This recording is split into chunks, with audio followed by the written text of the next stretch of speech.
Right, we just had a fantastic podcast, guys. It's 3.5 hours long, right? But stay to the end. We've got some mental controversial topics at the end. If you want to see round 3, make sure you comment below exactly what topics you want us to cover.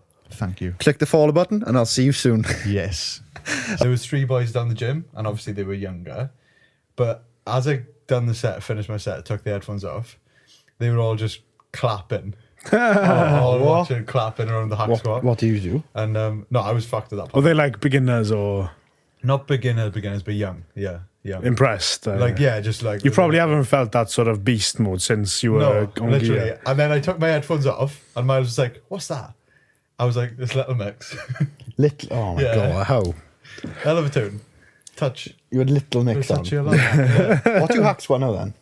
8 plates? No. It was only 7. Well, Matthew had 6 plates for reps the other day, didn't you? Did you? How much you got? 6 for 5 reps, deep. Good, like bumps would be pretty much touching the bottom. Yeah. He was going to go, I'll do 5 and a 10. I'm like, why? You've just done 5 plates and it was like a speed rep. Yeah.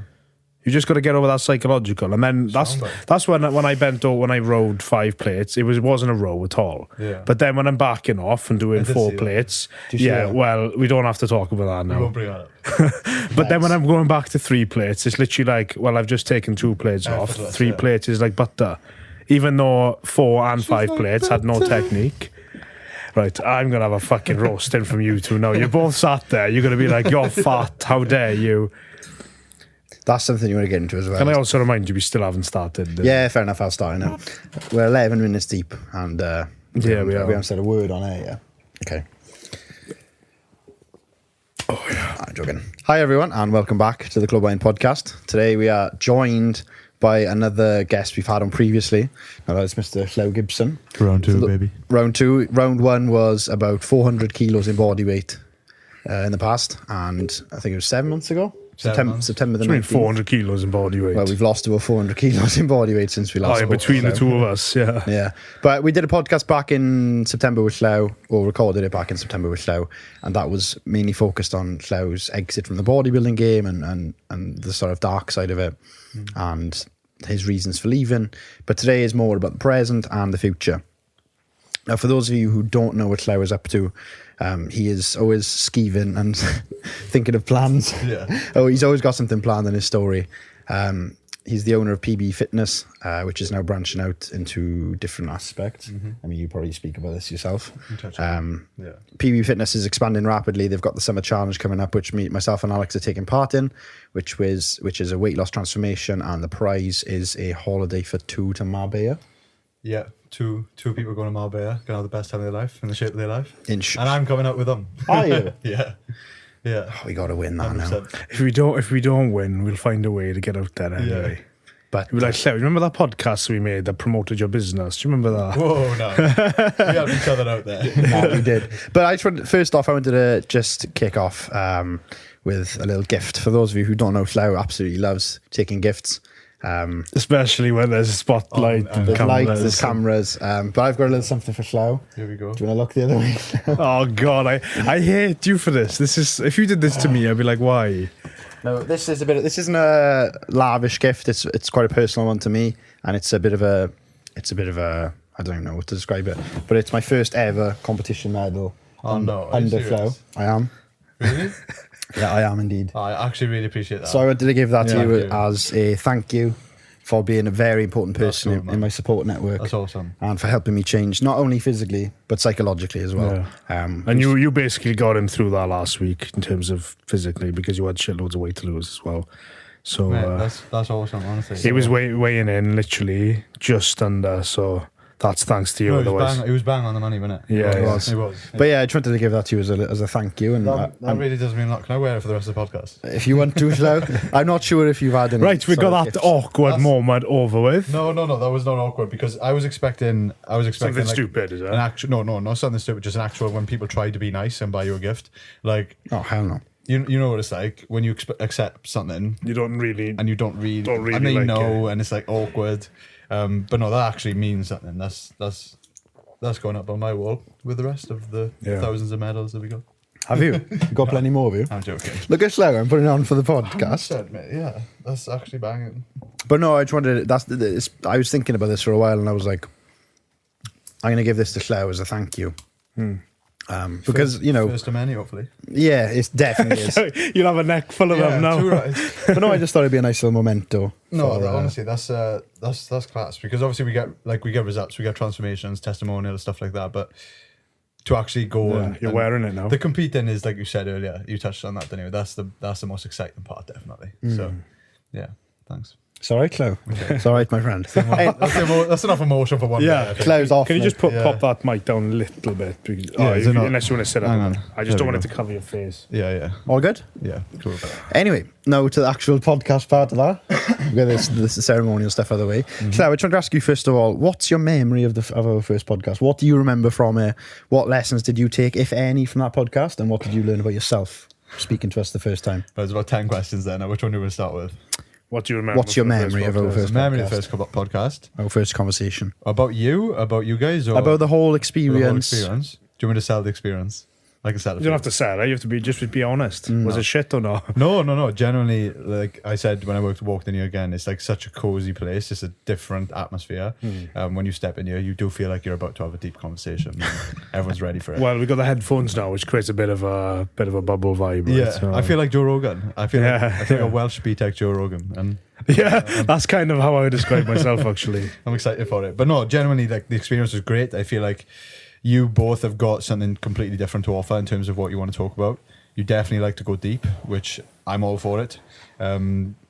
So I think if someone wants to come on, be prepared to have a deep conversation. Yeah. And I'm still yet to get to that Stephen Barter level where people leave you like in tears. no, the thing is with Stephen, like he's a great person to learn from, because people think he's just a podcaster, but he is one of the best interviewers, and he's just picked that up from interviewing so many people. So I feel like your podcast is only going to get better and better the more people you speak to.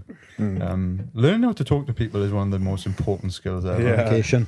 And if you learn the right words to say at the right times and the right tonality, you can get pretty much anything you want in life. Yeah, I mean, there's different aspects, right? There's like small talk and casual chat, which I am dreadful at, Yeah. and then there's deep chat, which I'm a master at because I love. Master at. He's not quite master level. Can you just let? I was having a fucking moment there. That's what I'm actually quite good at. Like when I'm talking like that, things are, the conversation flows and I really enjoy it. But small talk, like you really, like people think I'm a dickhead sometimes, especially people that don't know me, because I don't like to continue conversations. Like if you see me in the gym and you try to have a chat to me, I'll probably just give you okay, and then move on to my life. Like I don't really want to chat about your day. Don't really care. If you want to talk about business, let's talk. But if you want to talk about, what are you training today? Back. Thanks. See you later.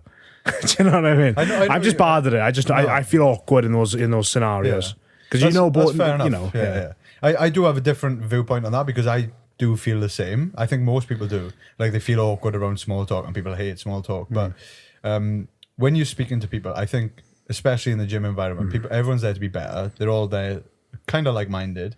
So I do always have the viewpoint of like, someone's there for a reason. They've got something they want to achieve. They may need help of some sort. And just giving them a few minutes. Like, I know you can't do it to everyone, because not everyone's got the time. But this is why it is a weakness. It's not something that I can stay with. But this is why Matthew, for example, does all the Talking. the front facing stuff, and then I do all the technical stuff in the back, because I'd rather stay behind the scenes and work from there, and let Matthew kind of like.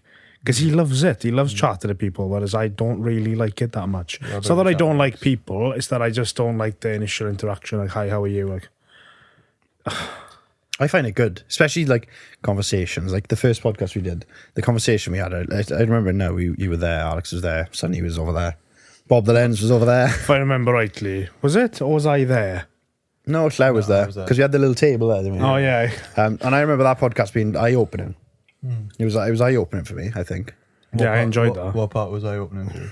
Just the work, what it takes, the sort of mindset you displayed. And you see it now, I mean, you're no stranger to a long day in the office. No. I say in the office, Whatever your that is. office. Whatever, yeah. You're constantly at 5 a.m. wake up, 1 a.m. finish. And this is something me and Alex have spoke about as well. And because I remember Alex telling me that you've reignited the fire in him to just like get up and get shit done. Yeah. Yeah, I do feel like, and I'm talking about me, but it is relevant to this. I feel like sometimes me and Matthew we don't actually put that many man hours in every day. I'm thinking, you know, I'm looking at Matthew and I'm like, right, what have you done today? And then I'm thinking, well, what have I done today? How many actual hours have I put into something? And I'm thinking less than a day's work. So we're actually sometimes working less than the average 9 to 5. Yeah. And I'm thinking, shit. And then there's somebody like you was saying, you just got to get it done. Like, you know, sometimes I go to bed at 1, get up at 5. No, you can't do that long term. That's really bad for you. But I'm thinking, fuck, I got shit to do. And I'm always pushing things forward. Right, I'll do that business plan tomorrow. I'll do this part of the business plan tomorrow. I'll edit that video tomorrow. I'm always pushing things. Never comes. But that's what I mean. And then I'm thinking, right, I should just get stuff done. We could come here, you know, until 11, 12 o'clock and just get shit done.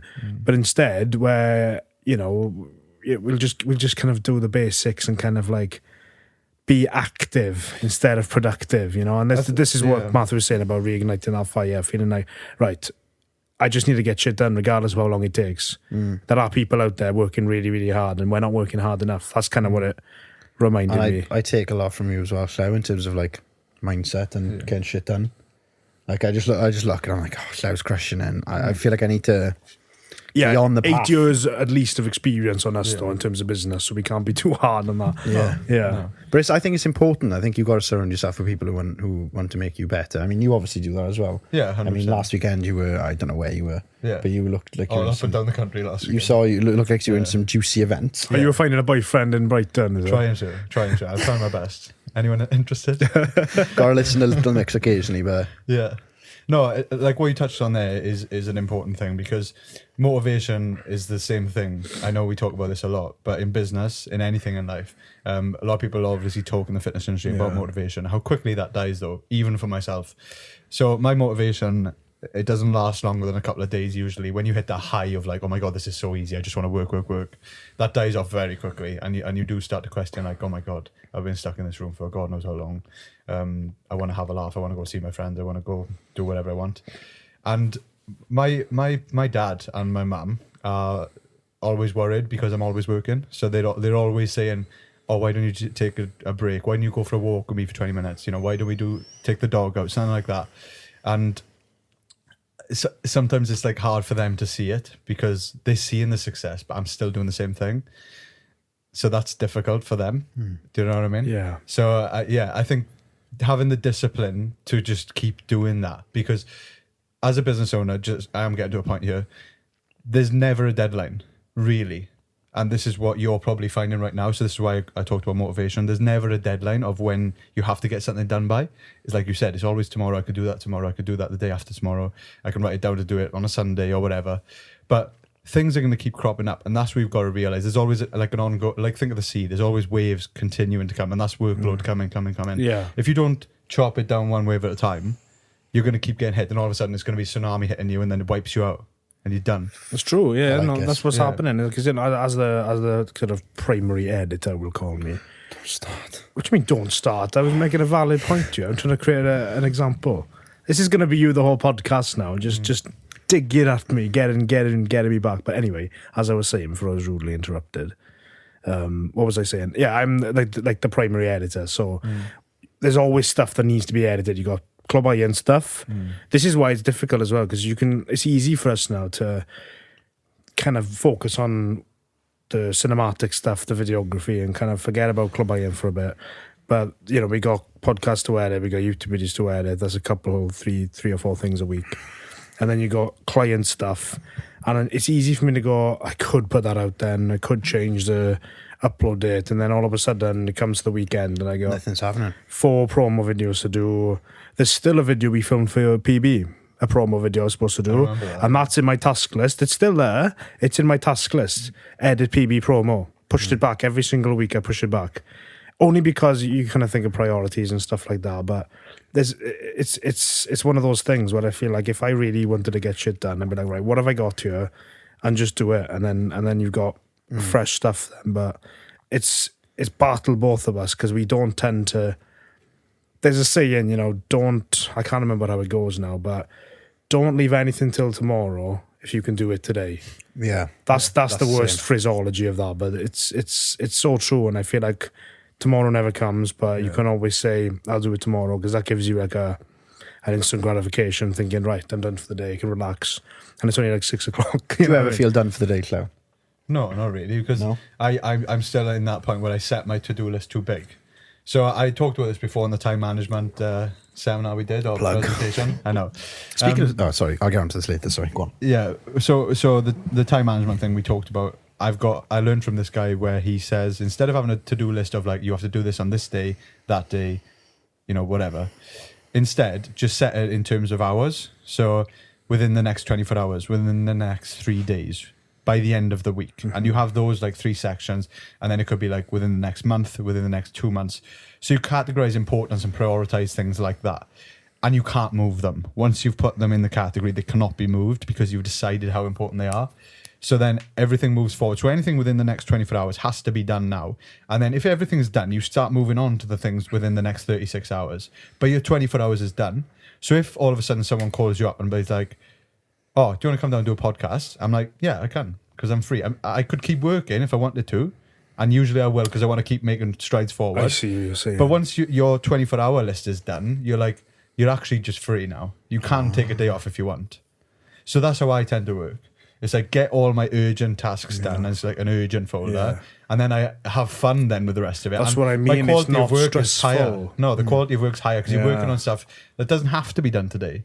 Yeah, it's almost like away. I've completed today, and now I'm working in the future. Also, you tasks. look at it in terms of days then. So like Thursday's work, Friday's work. So you're doing... Not like that, but yeah, similar. It's just in terms of like, there's deadlines in terms of hours, pretty much. So it's like 24 within hours, 24 hours, 36. within 36. So it's like a leeway. So for example, like say like 72 hours work you're doing today. Yeah. Where it's technically 72 hours time you should be saying that. Technically, yeah. I like that, Yeah. I think I would just leave it though. I would do it last minute. But that's a you thing. Well, yeah, but I think you would be the same. I think we'd be like, that's not due for that's due at some point this week, so I can do it at the end of the week. But that's fine, because if it is due at that point, Yeah. it gives you, as a business owner, then it gives you the freedom to be like, I can still live my life in between as well. Mm-hmm. Because otherwise, if everything's on your to-do list, your to-do list is like 10 things long, you're like, shit, I don't even want to face any of it. But once you start to categorize in terms of priority, I think. Yeah, because you can basically ignore some of it until things are done. Because I'm looking at, I've just got a task list. I have got a priority rating, but it is essentially all in one list, top to bottom. I think if you get on top of time management now and get really a hold of it, that's the only way you're going to be successful to scale. Because scaling is all about managing the team's time as well and getting the most out of the team and every single player. Because you've got people don't have much incentive these days, and you've got to literally give them task by task, day by day, what they got to do, and then their work is much better. So now, if you can get that done for yourself, I feel like that's going to be a lot better for you going forward. If as soon as Club Iron takes off and you start bringing in more people, Yeah. That's something interesting, because obviously you seem like a pool of information, because you said to both of us that you invest quite heavily into yourself. Yeah, and you do courses, mentorships. To get the best of yourself. Yeah. And I think that's what we're looking at to you for, like sort of advice, because you're taking all this advice in and then giving it like to us now for free, technically. Yeah. And you probably paid for that advice. Yeah. And it's experience, people you work with. Most of my like experiences just come from speaking to people, the same as this. That's how you learn the most, I think. It's just speaking to people that are better than you or just further along than you. Yeah, and then you learn from that. Yeah, because that's one thing I've learned from you is your environment dictates who you are. Everything, essentially. And I think that having a good environment around you and having a good team around you is only going to take you forward. It's not going to take you back. And you have to be careful with who you surround yourself with. You're probably the same now. 100%. You probably pick your circle quite carefully. Oh my god, I haven't got one person now in my circle that I speak to that doesn't believe a word of what I say. In a way. So if I say, for example, my next move is going to be to create this type of company and it's going to do X amount per year, which is ridiculous figures or whatever, right? There won't be one person that would be like, I don't know. No, one person. No. Yeah. It's just like, oh, okay. Even if they don't understand how it's going to happen now, it's people knocking your dream down before you've even managed to do it. I think that's just sort of like sucks the joy out of it. Yeah, I do understand that, and I can be like that sometimes, which is something that I'm working on, trying to instead of trying to figure out, how realistic things could be, actually just support someone's dream, What does realistic even mean, though? Well, understanding the details, you know what I mean? Like, well, how are you going to do that? Yeah. Instead of prodding and poking, like, well, how are you going to do that in year one? That's not realistic. No. That's not what you need to hear when you've just come to someone with an idea, because you're like, oh, fuck, no, I don't want to do it. That's a conversation we had on the weekend with Elliot, to be fair. That was one thing I asked him, because, like, without sounding like, it's not cocky at all, it's just the way I've always felt. I've always felt since I was in primary that I am just not destined, but like I know I'm going to. I know the feeling, so. I was literally telling Matthew last thing I said to you last night. I've never once in my life felt mediocre. I might actually just get a 9 to 5 and do that. I've always thought my life. Though I've never not seen my life, including supercars, and I know it's material, but including a very wealthy life. Yeah. Supercars, something cigars. That's what we want. No, but it's not about that. It's about I've never seen I just my. want a can of Monster every day. Yeah, I've never seen my life that isn't has a lot of money in it, has a lot of success, and a life where I'm well known for being successful in business. I've never seen a life other than that, so I do completely understand that, and that's always been the case. You get doubt, though, don't you? Every day, I'm like, shit, and that's why I'm so. It's because you don't see the steps to get there, and that's exactly what we were talking about. But I've got the end goal. It's good that you get the doubt, because if you didn't, it's arrogance. It's like, I'm destined to be this successful, but I haven't got a plan to get there, or I'm not going to work hard to get there. And that's what I spoke to Elliot about. We had like a personal conversation about halfway through the day, and I was like, how do you feel? I want to know how you feel, because you've got this aura about you. He's definitely got an aura about him. Elliot now has this aura. Elliot, yeah, 100%. Elliot Wise is his, doesn't he? Yeah, Elliot Wise, and he was saying, he was talking about it, and he was actually saying that he doubts himself quite a bit. Even though now he's got a stack of validation behind him, where he walks outside and he sees all these supercars, and he lives in this house, and he's doing all these amazing things, but he still gets the doubt, and I think that's what makes him so successful, and it's going to continue to make him so successful. But every time he sees the exact steps of what he needs to take to get to that next level that he wants to do, the doubt just disappears, because once you've got that path in place, there's no doubt. It's just execute the plan. It's like a sat nav, isn't it? Like if you've got a sat nav to success. Yeah, that removes the doubt, doesn't it? Yeah. We touched on this last time with Uber, didn't we? That was why their business is so successful, because the one problem with taxi service and why the industry was suffering, or not as good as it could be, was because there was so much doubt. You make the call, you book the taxi, but then it's like, when's it going to turn up? Where is it? It's been 20 minutes. Where is it? They removed the doubt. That's what made them successful, because you looked at your phone, you can see, it's stuck in traffic, but there, it's still coming. Don't worry, it's 4 minutes away. That's why they're so valuable, is because they took away the doubt. That was the problem. And now everyone just uses Uber. No one even rings a taxi anymore. No, true. So it's doubt. Doubt is one of those things that I think is costly in places. If Do you doubt yourself, Llew? No. Not when I've got a clear plan. Like, if I said now, I want to be a billionaire, I wouldn't say that, because I don't have a clear plan of how to get there. But the other one, I could exactly like paint a path to get there. Well, the millionaire. Yeah. Do you want to say it out loud, did you? No. But it's one of those things, isn't it? It's like, you know exactly how you're going to get there. So there's no doubt, it's just execute the plan now. So is that what you use then to get over any sort of doubt, plans, steps? Yeah, I think we all do. I think that's the reason why our business, PB Academy, works, is because people come to us not because they want to have the best diet or the best training. We've touched on this before. It's because they're paying for the guarantee of the results. They want to remove the doubt. They trust what we do. They just follow a plan then. So that we remove the doubt. We remove the risk. And they are almost guaranteed to get there, providing they do what they do. Yeah. I think that's what's valuable.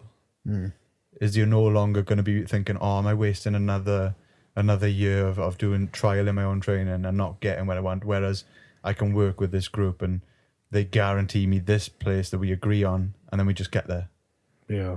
I think that's personally, I think that's what it is. Yeah, PB Fitness has changed a lot since we last spoke as well. Yeah. That's something out there to talk to you about. How has it evolutionized? Is that a word? Evolutionized? Revolutionized, sorry. Evolved. How has it evolved? Look at that. Evolved. How has PB Fitness Academy evolved since our last conversation? The academy or the gym? Just the academy? We'll go with the academy because that's your brand. Yeah, it has actually, hasn't it? Because It's mad. Go back 7 months and it was just me, wasn't it? Just Llew Gibson. Well, you didn't have on Kahunas. You didn't have Tom well, it and wasn't shit. that actually. No, it wasn't. It was just me, Google Sheets, and yeah, that was it. That sounds like a good night. Did you have the app back then? No. God. We launched the app in Jan. Yeah. So I started speaking to Mark Fox, which is the owner of Kahunas, in November time, I think. And yeah, there was just so much. So I'd built up the academy, which was live at that point. By the time I was speaking to you, it took me 7 years, something like that, to get. And I had an abundance of plans now built up, and I was like, where am I going to find the time to get this all transferred over? And that's what I was dreading. I was putting that off for a long time. So I hired a few VAs, and they just basically completed the transfer for me while I was still coaching, and then essentially helped me set the app up to how I wanted it to be. And then from January we launched, and I think you both started very early on in January. January the 12th. Yeah, That's when I started. yeah. So at that point, I told you, didn't I? I was like, I had a vision for where I wanted it to be, and I seen throughout December the kind of interest that we started to pick up as we started to talk about January, and I was like, right, I either create a problem for myself by just trying to handle this myself, or I just go all in. And I started advertising for the next move that we were going to bring on coaches and expand. Yeah. But they had to have something to offer that I didn't have. Oh no, the coaches. Yeah, Okay. definitely. That's the biggest thing. I didn't want to. Carbon copies of yourself. Yeah, a Small duplicate of me. coaches. I didn't just want another coach. Or I wanted. I want to keep building personalities with their own niches to expand on what we are trying to create, which is, now that I'm starting to talk about the bigger picture of the academy, is actually creating an academy where you can walk into and you get access to all of the tools. Well, you you've got need. a women's academy now, which obviously you Yeah. didn't have the expertise to run yourself. Definitely not. So you had to hire a woman. Not an for expert that. in women at all. No, same. No, 100%. I wouldn't be very popular as a female coach anyway. I really don't think you would know. Especially those with the comments. I really wouldn't. I hope me and Shiv are on good terms now. We had a bit of banter the other day. Yeah, I think you're fine. Yeah, you are. Yeah. So you want it to be like a fitness university then, do you? By the sounds of Not it. even a fitness university, more just a personal development university, I'd say. Not Really? not a university, an academy. It's Yeah, definitely an academy. yeah. Yeah. So when you say personal development, what do you mean then? Like obviously physical, do you mean psychological as well? yeah, Ooh. because psychological is I'd say over 50% of what gets you to your physical goal or not, is whether we can unlock something in someone that allows them to see that it's possible for them. I mean, I've been working on it with my mother since I got into fitness, and only now, with Shiv on board, in all fairness to Shiv, she has managed to tap into her, and it has been life-changing for her. So I've seen that with my own mother now, finally. So yeah, it's psychological, 100%. And that age group, that demographic specifically, talking about women, they have been drilled with companies. We call them Women World, if you can work out who they are. And At my mum. yeah. My mum loves Women World. Oh my god. Anyway, and they have it's completely false. Like, the information is actually false when you look at it. Scientifically not accurate. There's beef going on, you know. You can eat unlimited pasta for a start, and if you mash a banana, the This is the one when you get like sins and stuff. yeah. So anyway, it's completely wrong for a start. So you're brainwashing someone, and yes, maybe 50% of people will get results because they are following it in a way where it is putting them in a deficit, or the other 50%. They're not taking advantage of the unlimited pasta roll. Exactly. So that's it, isn't it? And they are so fixated on these scales as well, which I want to actually take this back a step, right? I know we talk about body weight a lot because it's in sport as well, especially sports like this. But when you're talking literally about fat loss for a woman, these scales are not important. Like, they really, really aren't. It's just something that's out of your control as well, which is what I hate the most, especially with the women's menstrual cycle. They cannot control the fact that they are going to go up in weight and dip in weight as they go through the cycle every single month. So that's going to throw them off mentally. It's not a viable metric, is it? It's not something that's like, in science, isn't it? You look for something that's most that you can actually track this accurate, that's fully controlled almost. That's what you want to do. You're trying to eliminate any factor that's going to, change the results. But with weight, we already know that there's other factors besides fat, or the percentage of fat in your body, that's going to affect the weight. So why do we use that as the only metric?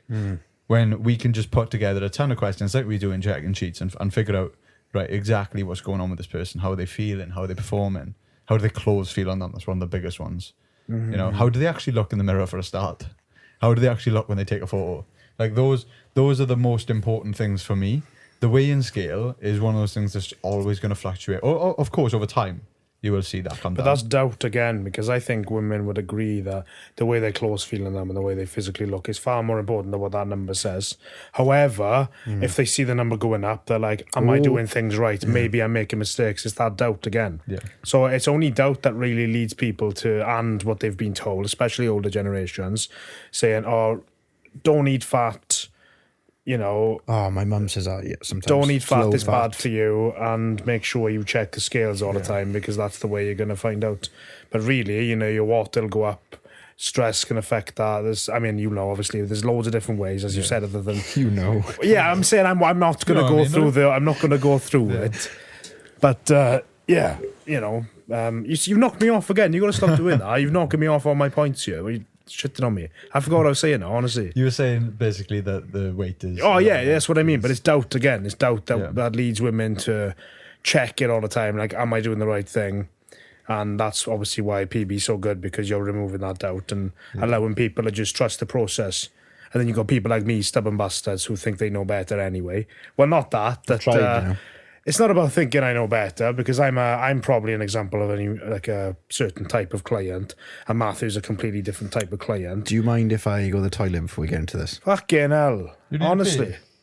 He's terrible. He'll go 4 times now. Remember when we did a podcast with Brett Johns, I think he went about 3 times. We should hold it, man. I have. Control. Discipline. He's terrible. He drinks so much water, but I honestly think he pisses it all back out. Yeah, I just want to go to the toilet. If it's going to go deep, you need to. Well, if you need to piss, because I feel like we're talking about women, we're talking about psychological things. Stress you out. It's going to go a bit deep. This is completely the opposite way of where he wanted it to go, isn't it? No, I don't want to talk about women too much, because obviously we're misogynists. We've got to keep it that. Right, I'm out of this. You're a misogynist. I'm going. This is all I only. Flow's gone PC now, isn't he? Go on. Yeah, your point was the fact that I'm bit of an ideal client, whereas you're a nightmare. Do you know what? I can't remember exactly what I was going to say. I'll lead back into it later. You can pick up with another question, otherwise I'm going to waffle for a bit. I think you were going to say that because you...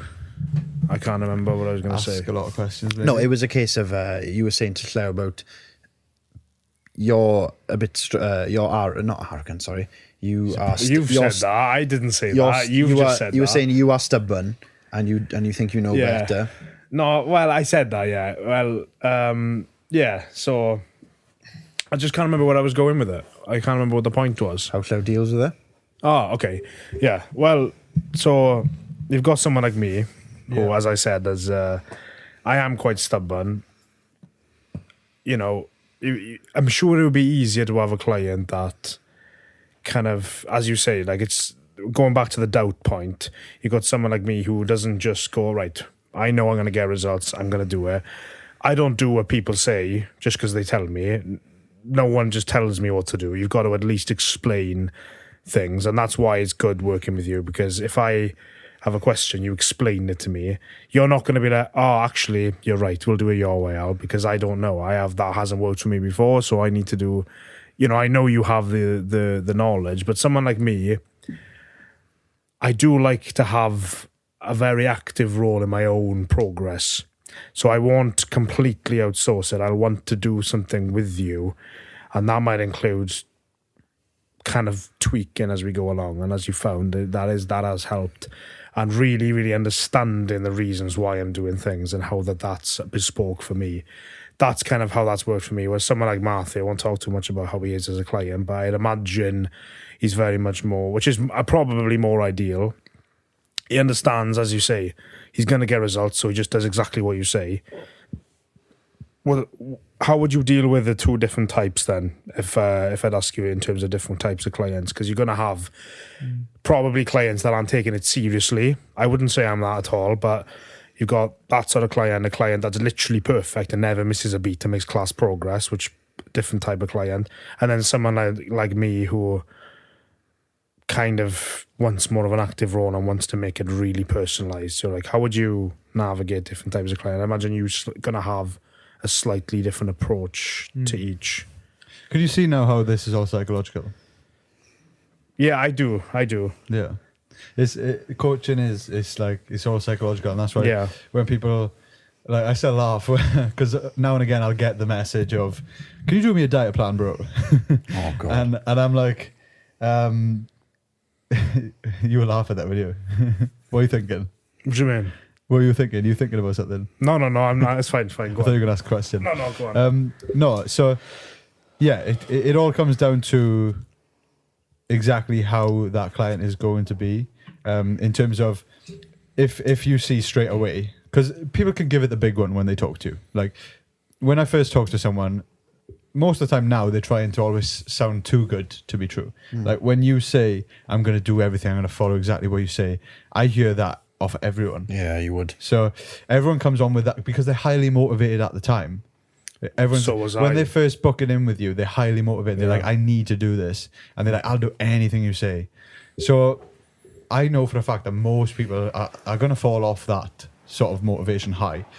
But with someone like, so if we just talk about these examples now, I actually do worry more about the Matthew type personality, because that's a very all or nothing type personality, I feel, where he could easily slip up and not even tell me, because then he's painted himself out to be this perfect person, and he's probably too afraid to even like be transparent with that with me now, because he's holding this sort of personality. Well, I made a list of things that he's done. No, I'm joking.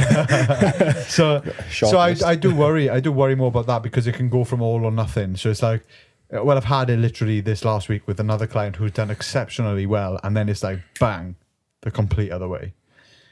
But we have a conversation then, if I can get hold of them in time and manage to turn that around before it goes too bad. But that's the one thing for me, the one focus is making sure that someone like Matthew is not going to fall off the wagon completely.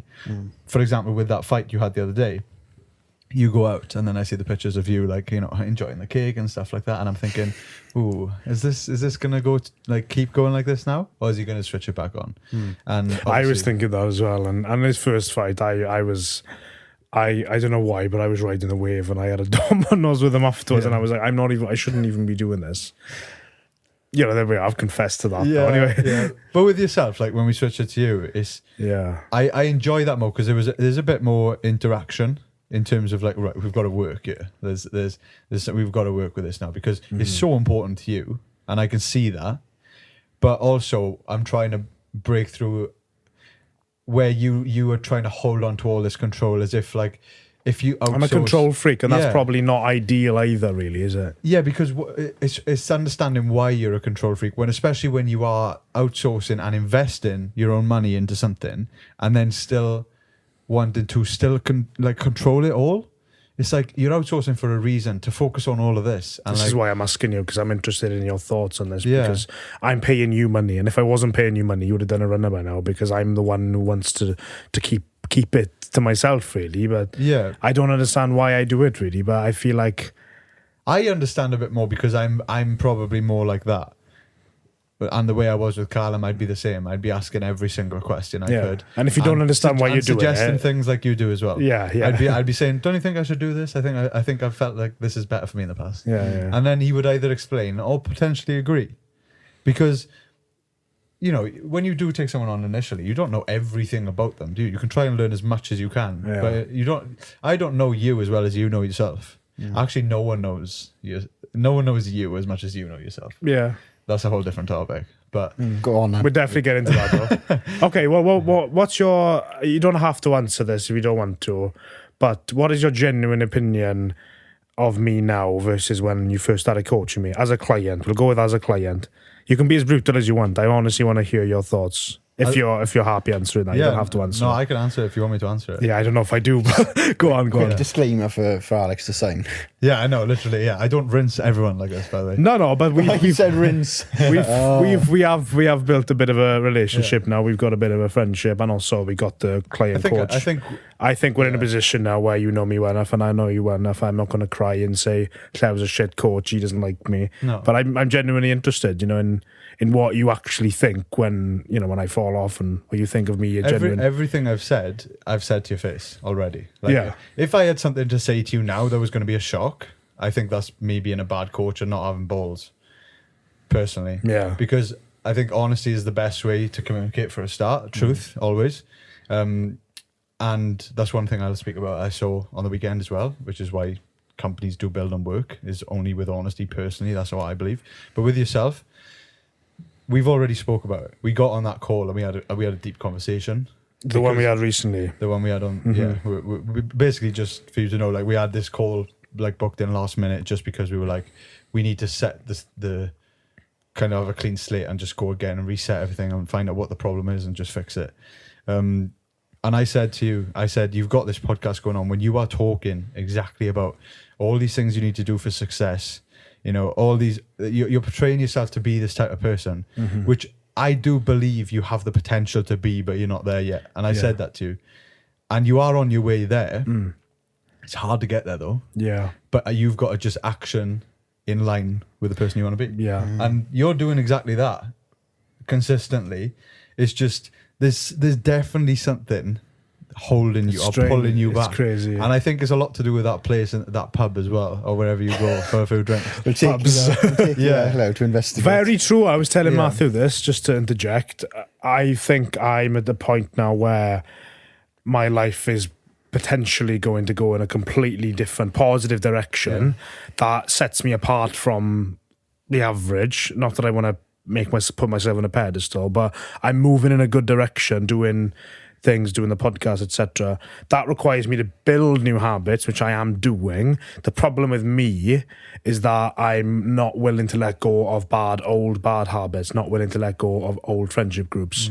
And I'm being pulled back and forth. And also another thing, based on what you said there, and this is why I'm kind of holding off on posting on Instagram and sometimes on the podcast, although I do think the majority of the time I am pretty vulnerable on the podcast and try to be as honest as possible and not portray myself to be someone I'm not.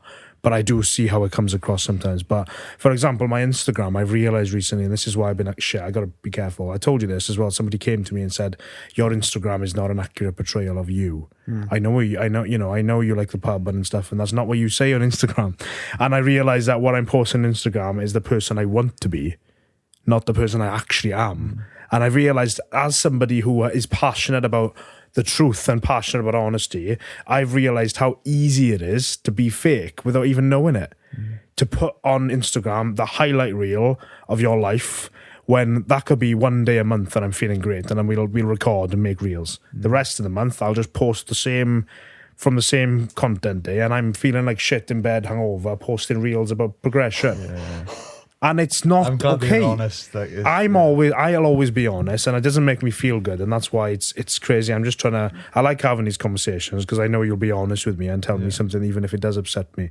Trying to figure out what's wrong, and I like that you look at your business as a psychological thing, because the problem with me is I'm intelligent enough to look at the diet plan and follow it. That's not the problem, is it? I could just follow it. It's the sort of the network of bad habits that are stopping me from doing it, and I think it's interesting. Well, one of my I say good friend now, actually.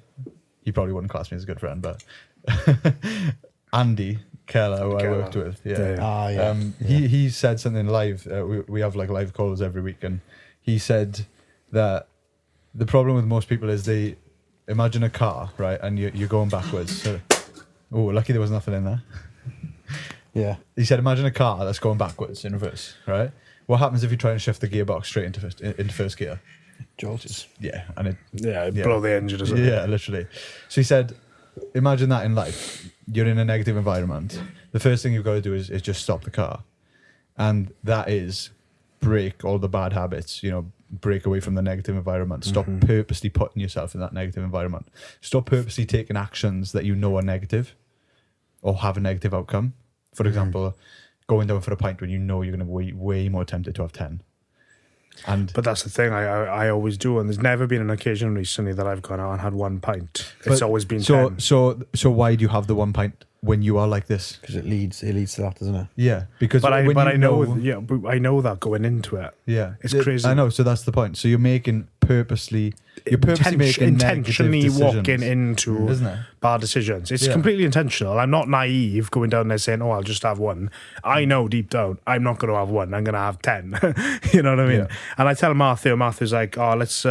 He actually tries really hard to stop me from going out. It And annoys me so much. Yeah, well, it's Honestly. my life, innit? And that's why. But the thing is, he'll be like, "Oh, let's go and watch a podcast in the studio." He offers me something interesting to do on a Saturday night, and I'm like, "Oh no, I've got it in my head now. I'm going to the pub. Oh no, I'm going to go there. I'm going to do this." I haven't even arranged with anyone to go out yet, but I've decided I'm going for a drink. What is it about that then?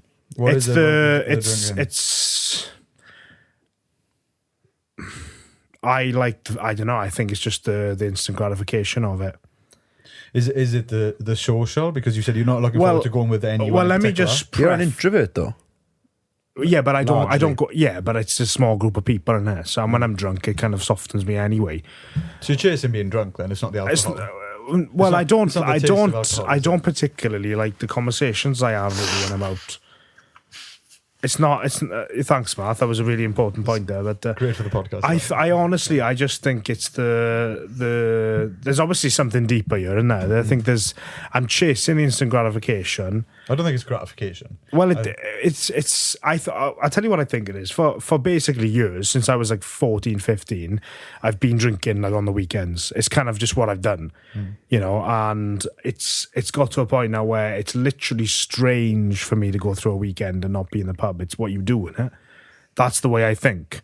And I know a lot of people are like, yeah, but that's not what's going to get you better. I know all of this. I'm not an idiot. I know that I'm destroying my life intentionally by doing that. I know I'm destroying my chances of being in class shape for the photo shoot. I know if I told Claire what I was doing in the weekend on Sunday morning, he'd be disappointed. I know Matthew's disappointed because he's like, we're not going to get work done. I know all of this, and I think it's just the fact that I've done it for so long, breaking the habit and being able to get, because I'll sit here on a Saturday thinking, oh, I could do the pint now, I really need a pint. But I don't. But that's what... It's just the actual action of going to the pub and having a drink. It just feels normal. It's breaking the habit, I think. That's what I think. I don't really know what it is, but it's crazy, innit? Like, even yesterday, I was like, let's go before I start getting tempted. And then I'll get miserable then if I can't do it. But this is exactly why I need to get experts in to our academy that know exactly the right steps that you need to take now, or can identify exactly the root cause. Because I'm not a qualified psychologist that knows all the answers to this, right? Whereas there are people out there that have studied this for 20 years, had experience for 20 years, and will be able to tell you here and now, this is why you're doing it. And they'll be able to figure it out maybe after a few sessions and figure out exactly what you need to do to get overcome it. And then all of a sudden, as a byproduct, your physical and mental health will be 10 times better. But like we said, it's all psychological. It's just, I don't have all the answers to that right now. But what I would say is, my question would be like, you touched on all that, so you've identified it. You're not in denial. You're not saying that alcohol is a good thing, or I need to go down there. I should be able to do that. You're beyond that. You're actually, you've identified it, and you know exactly it's wrong. It's negative. You're purposely making those decisions. I'm not sitting here saying, I think I can have a pint of the weekend. Don't tell me I can't have a pint of the weekend. No, I've got to stop it. It's got to stop.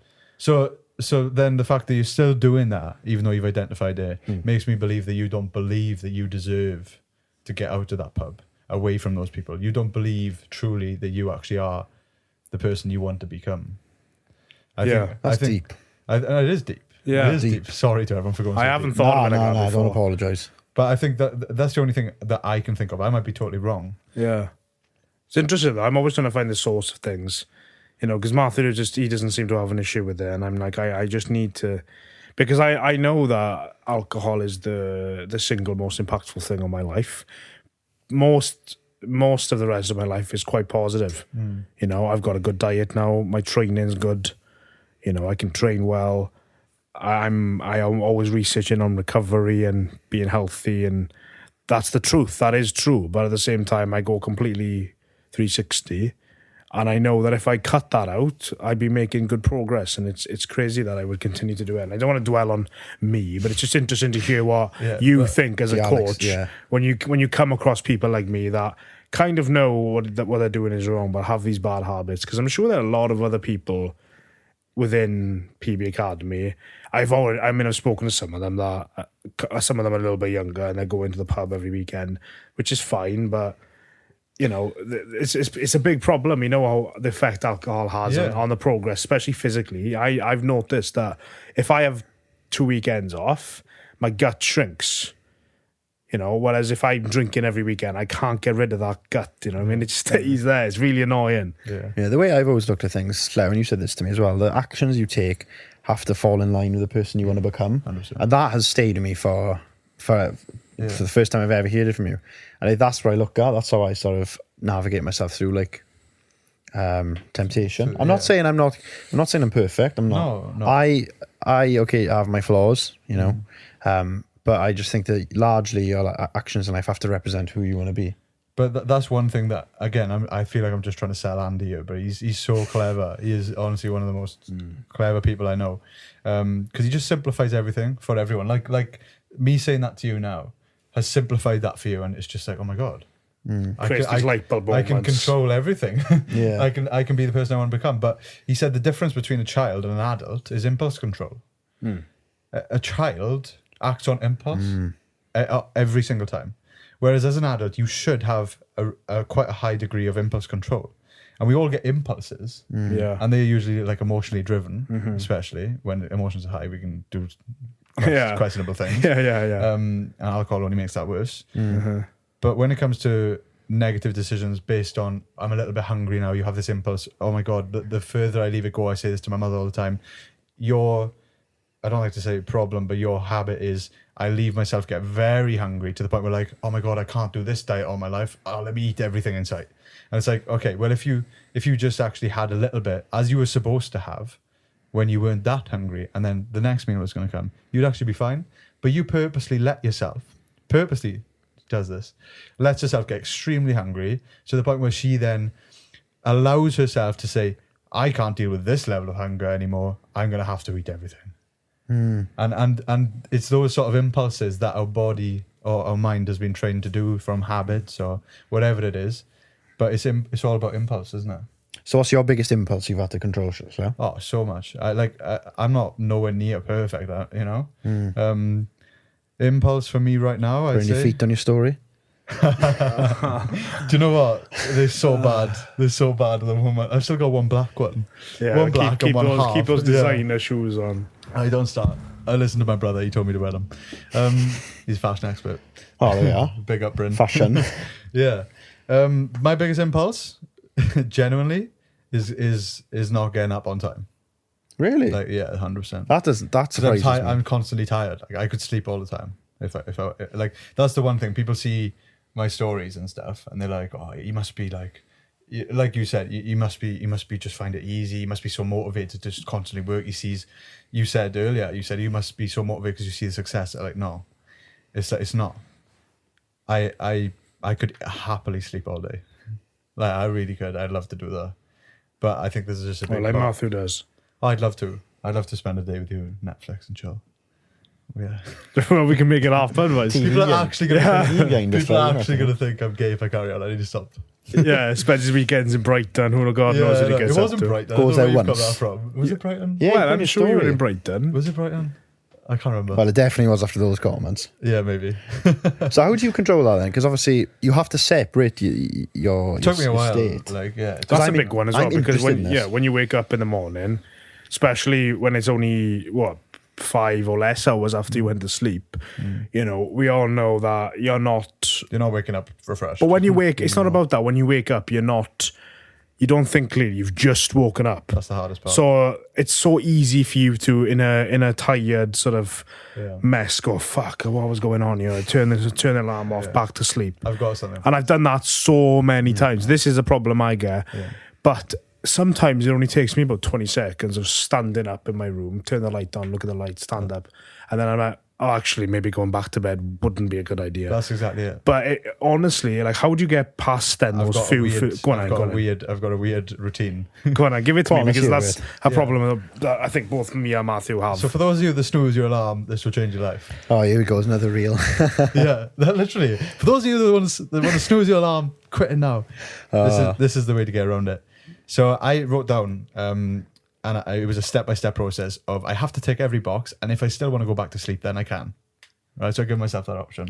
Okay. Right, so it's you have to get out of bed, you have to go up, you have to brush your teeth, you have to go downstairs, still in your boxers or naked if you want to be, and stand outside and just look up. And then, the camera went off then. Oh, that destroyed the reel, man. Suspense. Right, But yeah, that let was... me sort that. Oh, you were deep in that. I was deep into that. Get the whiskies out, is it? I wish I had For you. cigars, boys. We'll do that in summer, I think, if you fancy it. Not a YouTube video. Yeah, I don't want to buy doesn't cigars public. until I've done some notable. We won't put it public for your I feel reputation. like I'm Phil. at that point now where I'm like out of shape, had a long week of snoozing my alarm, and I'm like treating myself with a cigar. That's right. Do you know what I mean? Love Like, a long week of instant gratification and privileged resources. This is what I mean. You're very honest. You know what I mean? Well, I like to be, but I just, it shocked. That's why it shocked me when I realised that I was being really fake online. I was like, fuck, this isn't what I want to do. Yeah. You know what I mean? I don't think you're being fake because you talk on here openly. Podcast, So I don't believe think quite it's fake, vulnerable. is it? It's just... But, It's just the stuff you promote and then the activities you do. yeah, it's the contrast. It's the one-liners on Instagram. The Be contrast. hard, don't give in to temptation. And I'm like the complete opposite. Yeah. Be soft. Yeah. So you were saying about looking up into the sky. Oh my God, yeah. I got to get back into that zone now. So you wake up. No, so there's just a little tick list of what you've got to do before you make that emotionally driven decision. Because most of the time, as soon as you get past that wave of emotion of like, oh, I need to go back to bed, as soon as you're up, most people are up. Providing you're not literally functioning off like 3 hours sleep. But some people do that and they have to. So... Yeah, I would struggle. I really struggle. Less than 6 hours and I'm really struggling. And we know how important sleep is, so I'm not telling you not to have sleep. Yeah. But it's like sometimes you just, like you said, you did touch on a good point. It was like the reason has to be strong enough to get up, because if you are going on a trip to Marbella, With PB Fitness Academy. which you might be. Which the three of us are. Nice. In summer. Oh, imagine a podcast out of Yeah. Marbella. Marbella Yeah, podcast. you wouldn't have seen this. The camera just got off, but they literally just offered us free tickets. I'm joking. Definitely didn't. But yeah, how do you separate that, like that emotion then? Because I struggle to do that. Obviously, Yeah. you said that you have the routine. So how do you do it? What goes through your head? Literally just roll out. Like roll out of bed. Roll out. Roll out, baby. Step one, obviously, like I found, and I was going through a phase where I was literally getting up at 5:20 every single morning, and I would just get up. Number one is, as long as you got to get through the first few days and weeks, and then all of a sudden it's quite easy because that's habit. But putting your phone obviously away from you. My phone's out of my room. If your phone is on your bedside table, like you're doing everything wrong, because you're never gonna get up, because you don't have to get up to turn it off. Like when my alarm goes off, I'm out of bed within about 4 seconds of my alarm going on. I have to walk across my room. It's just a few seconds from the ability to just hit snooze and then get back into bed, and standing there and turning my light on. That's my tick list: is get up, turn the alarm off, turn the light on, and look just directly under the light to let light in. And then once I've given that a few seconds, your body, it's crazy, your body wakes up a lot and you start actually thinking human thoughts instead of living in this like alpha mode, I think they call it, where your brain's not fully alert. It's just off instinct. Yeah, but you're basically still asleep. There's literally sleep. I can't remember what they call it, but I think it's alpha, where you're basically asleep but you're awake at the same time. So you're still in like that REM phase where you've just woken up. Your brain is basically sleeping. So you don't even know what day it is where you are. You've got to give yourself about 30 seconds of staring at some sort of light, not directly into a light bulb, but I could look at that now. That would be enough. Let the light in. Let yourself wake up a little bit. When I was consistent with it, that's the only thing that really worked. Going outside would have been better, because by the time I've gone downstairs and gone outside, I'm like, I might as well get up now. I mean, I've got shit to do. My personal tick list is wake up, check my phone. Has Alex not texted me? If it's yes, back to sleep. If it's no, get on with my day and live happily ever after. Yeah, you're so bad at it now. You've turned off when you're active, so I don't see what time you. It's the best thing ever. I don't see what time you go to sleep now. Because recently it's been like 1 a.m. Like, what the fuck's he doing at 1 a.m? He's not working, surely. Grafter. No, sometimes I have been up late. I've seen Llew stories. And I just thought, fuck it, still. I think it's respect. Yeah, but then getting up at respect, 10 o'clock the next day. On that last part, like respect for yourself as well. So a lot of people, most people probably get up in time for work, don't they? If they know You said this to me. If they know they're on a work day, they will get up at whatever time they've set their alarm because they know I have to do this. I have to be out the house by that point, and then I have to be in work by that point. Yeah. Most people maybe it's out of embarrassment, or they don't want to turn up late, or they just do respect the workplace. They don't want to lose their job. They have to be there on time. So it's just a level of respect for yourself. Then why would you wake up late? Why would you not wake up late for someone else's dream that you're going to create, and you wake up late for your own dream? Do you know what I mean? That's true. That's true, but we still do it. It's like, you know, when I was working in Asda, I had to start. My shift started at 5 a.m, but I'd be up at 4. I had to. Yeah. For gotta Asda. show If I set my alarm, Asda, mind. You got to show up for yourself. You're doing that for Asda. for slinging bananas in Asda. Yeah. And now It's true though, isn't it? It's like no, it's true. You're And doing now, that for Asda, now that now- I've got, you know, a business that I'm really, really passionate about, and I know is going to turn into something really big. Why am I setting my alarm for 5:20 and then snoozing until 7 o'clock? Like 7 o'clock in the morning, as somebody who works really well when he gets home from the gym at 7:30. My best ever working days are where I'm home from the gym, showered and ready to go before 8 o'clock. That's my best days. And then I do my work block instead of getting up at 7, sitting there thinking, I should have been up 2 hours ago, I should have been home now, and then going to the gym by 8, home by 10, like 10 o'clock. Like it's basically lunchtime and I've done no work. I don't want people to think though they have to get up super early, like or go to bed. Well, some super people late. work late into the night and then they, you know. Exactly. Some Yeah. people are like that, but like Didn't you say, Llew, that getting up before 6 a.m. solves 90% of depression? yeah, Why is that? because number one, you're not going to be very stressed, are you? Like you're less likely to be stressed because you've got far more hours to play with in the day. Whereas if you do just sleep further in, so everything's more of a rush, isn't it, throughout the day? I feel like you have got time to fit something in for yourself then as well. Whereas most people who haven't got time is because they're not giving themselves time as well. So I think that's why it solves 90% of your problems. You're far more likely to be productive if you get up at 6 Yeah. or before 6. I can attest So to what's your daily routine like then, Llew? If we had to do a day My in the daily life with routine. Mr. Llew Gibson. Well, I'm gonna try and sort this soon, and like actually do a bit of a day in the life to actually show, but like only when it's like, more exciting and not we've just sitting in done a one, desk. Llew, if you want us to Yeah. hook you up. Yeah. So, so get up. Either it'll be a flip between either work for like a 2-hour block when no one is messaging me, or I don't have to respond to messages because it's like it could be like 4:30, 5 o'clock start. When you say work, what do you mean? Like, what are you doing? So by work, it'll either be like going through the like statistics of the business, stuff that actually working on the business, not in the business. So there's a difference, isn't there? So you're not going through the motions, you're building. Working in the business is doing tasks that's not Check-ins and gonna, stuff. it's not gonna be moving the business forward. Whereas working on the business, Sending is, me messages saying, why haven't you checked it? yeah, exactly. Like that's in the business. That's part, a massive part of it, but it's not setting you up for the future. Whereas I find when I'm not getting distracted, I much prefer to do that sort of work. Deep work. Yeah, on the business. Yeah, I don't want to call it that because there's so many trends going on social media now and there. But Yeah. it's definitely like that. I find that a lot more exciting because you're planning ahead and then it just it does motivate you for the rest of the day. Oh, That camera don't like me anymore. no. It's Matthew's camera, he's fucked it. I might nip to the loo as well, to be fair. Fuck again, son. There's You're bad bladder, There's no point right? drinking on his water if you're just pissing it all back out. Do you know I haven't consumed any food today? You haven't had any. Why? Are you doing a challenge or something? No, I just haven't eaten. You should have prepared, man. I Terrible. got chicken in the house. I just haven't.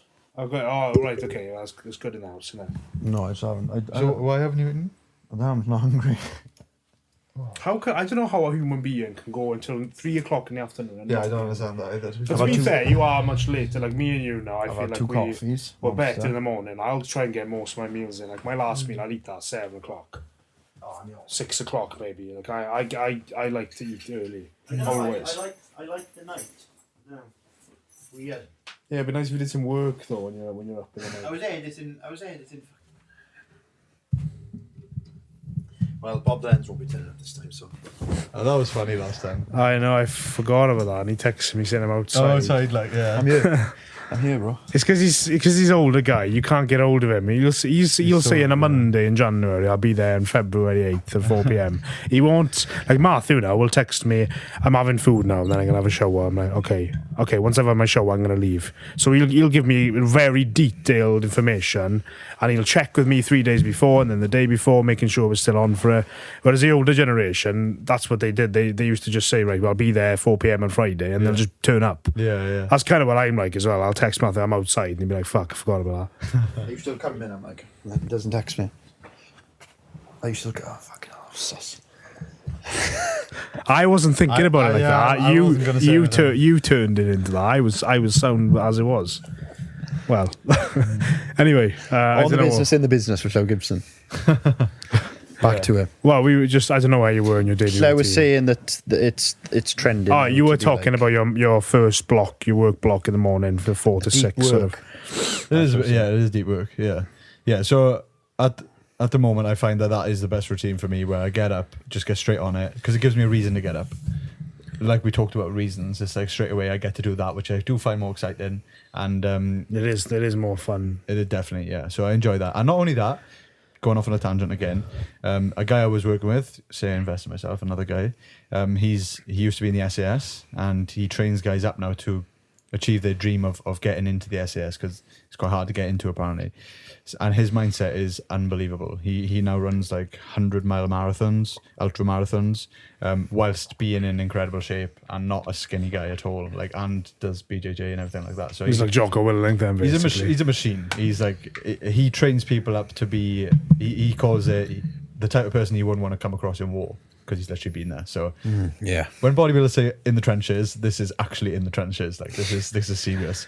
Bodybuilders in the trenches. So I do like appreciate. I had 6 months with him, and it was just mainly about mindset. And he did talk about that, because from a position of leadership, taking that over now to companies and competition and being competitive. He's like, when you start to bring a team together and you create a team, if you're just working in the business because you feel like you have to show them what to do, and imagine the captain of the ship coming down to the bottom deck and just doing the shoveling and the coal back into them days, everyone be worrying like, well, who's steering where we're going? Do you know what I mean? So that's what he said to me. He was like, everyone's comfortable with me being up here doing all of the nice work, planning, sitting in a coffee shop, thinking about things, thoughts when you're driving. Those are the biggest things that have the highest ROI in terms of return on your time. And you've got to be taking your company, your business, your team in the right direction and lead them there. And they're happy with that. They want you doing that. And they realize that they get more from it when you're doing that. So I feel like that's why getting up to do those extra hours, which don't have to be done. They're not on the to-do list. They don't need to be done. But technically they should be. They're essential for you to set yourself up for future and for where you actually want to go with your vision. Yeah. So that's the biggest part to it, I'd say, is getting up, doing that first. Yeah, but that also helps you, because that for me would be, I'd get up for that, because that would motivate me, sitting here creating business direction and seeing like, what can we do, what else can we do, how can we build on this, instead of getting up and editing reels. Yeah, that doesn't bring me joy. None of that brings me joy. And that's I think why I'm a little bit lost in the business right now, is because it's always just the cycle. Yeah, it's like day in, day out. I don't really see the direction because I'm not working on it actively. We're always I do think you are, though. Like with your situation, yeah, I know maybe I just don't see it because it doesn't feel like it. And it's like I do feel like you are definitely working on and in the business, which is rightfully so. Like what you've got to do at the start. You're not expected to make money at the start, really. Like I've changed that mindset a little bit now, because I'm like, okay, well maybe you can, because I've seen other people just start up and be successful, and it's like, well, okay.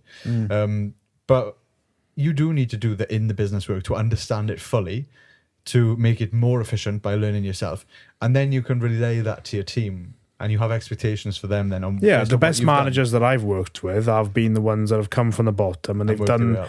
they've done the. There was. It doesn't matter what industry it is. Usually, like the investment bankers, some of them are sort of touch, but some of them know exactly what you're going through because they started as an analyst, being bossed around by managers, so they know what it's like, and they make much better leaders and managers because they understand the whole process. So How can you not be the captain if you haven't been? you'd be surprised, man. I've been Yeah. places where people come in as managers, they don't understand the work, and then it creates a distance between them. That's not really relevant, but you know what I mean. An irrelevant point to your daily routine, but I think that's why you're such a good coach, because you understand people. Yeah, and that comes down to the debate then of should your coach be in shape or not, doesn't it? I think so. Yeah, and We established that last time, I and do absolute agree. yes. Yeah. Yeah. Yeah. Deep work done. First thing in the morning. What's next? So like I said, I'll either train first and do that at a later point, or the other way around. It does help. Your gym is about 3 seconds from your house as well. That's cool. It definitely does. That's something Life setup. That's something I'm 100%. incredibly envious of, because I would Yeah. love to have your facility like 30 seconds away from my house. Yeah. So we're buying a house opposite in the new build as well. We were signed thinking the about lease. it. We'll buy a house way. in one of the new builds. No. I couldn't live with them anyway. Not a chance I'd live with you. Not right now. Yeah, you wouldn't be able to keep up. Anyway. Yeah, we'll go. If with you that. wanted a great environment of taking your business to the next level, live with each other. No, I would, because we wouldn't be able to escape each other, and I wouldn't be able to go to the pub without having to tell Matthew I'm going to the pub. That's probably the best thing you could do. It would be the best thing, but I think it would. I mean, it would be painful. But It would force growth upon both No of us. pain, no progress. So I'd be up at 5 a.m. and when it's 8 o'clock and I can hear snoring, I'm like, what a baby. oh no, you would. You. That's the ego. See, you only go to bed, back snoozing because you know no one's watching you. And everyone. with my parents, it's different because that's a comfortable environment. They don't want me to be up early and sacrificing sleep. We said this in a podcast. We said if we lived in a house with you, right, theoretically. You'd be up straight away. Well, we said you and Jack Thorpe, Yeah. but I don't know if I could live with Jack No, but Thorpe. like say like oh no, you, Jack, you know. yeah. But say like if we lived in a house with you and exceptional individuals, we'd be shredded by effect. Yeah. yeah, You know what I mean? even if you don't want it, it'll happen to you because you're gonna just follow. It's like 5 losers, you'll be the 6th. That's it. I'm not gonna say it, but it's that, isn't it? You become your environment. My environment here, my parents support me, but I wouldn't say. Pub across the road. Yeah, well, kind of. And this is what I was telling Matthew, is like, I know it's not necessary, but I think the best thing I could do would be to move away from all of this. I do agree. Do you agree with that? Yeah, I do, but at the same time, I think like, why should I have to move all the way over there? I'm not. 'Cause No, you I'm not. can't control yourself. No, I agree with you as Yeah. well. But like, it's the same as like if you're an alcoholic walking into a pub. It's like, why put yourself in that environment if it's going to tempt you? Why make So, life harder than it needs, to, needs to be? be. It's like just I because agree it's with both just because points. it's possible, it's possible to live, let's say, opposite a pub. If you buy a house on top of a pub and you're a recovering alcoholic, you can still get sober doing it if you're in recovery. But why put yourself through the suffering if it's not necessary? There are ways. There's been studies done on this as well. People smoking, I think it was, and they had no drugs or anything, no sort of patches or anything. They just sent them to a completely new environment, and that whole new environment allowed them to create whole new habits from scratch, and they stopped smoking cold turkey, fine, no problem. Years they did that for, and then when they put them back in the old environment, or when they followed them back to their old environment, they started again. So sometimes the best thing to do is to move environment. I'm not saying I need to move environment, so you've got to give up everything here and come with me. That's clearly what you're annoyed about. But it still means that if I wanted to change my environment, like I told you, we could move to the middle of England, right? Just some small town similar to this in the middle of England. Nothing special. I'm not saying Dubai. Dubai. Do you know what I mean? I'm not. It doesn't have to be fancy like that. It's moving environment that will actually create the change. Right. So I'm gonna leave it there because you're not even listening to me anymore. No, I was listening to you. Yeah. I think High level conversation, and I've just got these two bullies who just wanna make my life difficult. I think the thing is he's saying is like he just sees it as discipline, and if you can't install that here, True. there's going to be Yeah. another excuse elsewhere. You can take discipline. Not being disciplined will follow you everywhere. 100%. no, You can't I run agree. from it. I agree, But I agree with you. I agree, that give but yourself there's a fighting been chance so as well, many. if But you there's do been so struggle. many studies that have shown if I moved somewhere else, I'm not addicted to alcohol. I'm not addicted to it. There's no chemical addiction. It's just in my mind. I'm programmed by what I've been around. Like I've lived in this town. Programmed by the Matrix. Exactly, but I've been programmed for. I've lived in this town for my whole life. Yeah, but you've got to look at it as like free your mind. Yeah, I am free. That's why I'm impressed because I know. You've got to look at it like there are other world. people in Slashley who have lived in Slashley for a while, and they're not in the same mind space as you. Slough lives in Swansea in the rugby culture. No, you don't know what I'm saying. I'm already in this position. I'm not saying everyone should be alcoholics because we all live in Slashley or close to. Yeah. My point is, I'm in a position. What is the most optimal way to change the habits? It is to change environment. That's the point we're all making, right?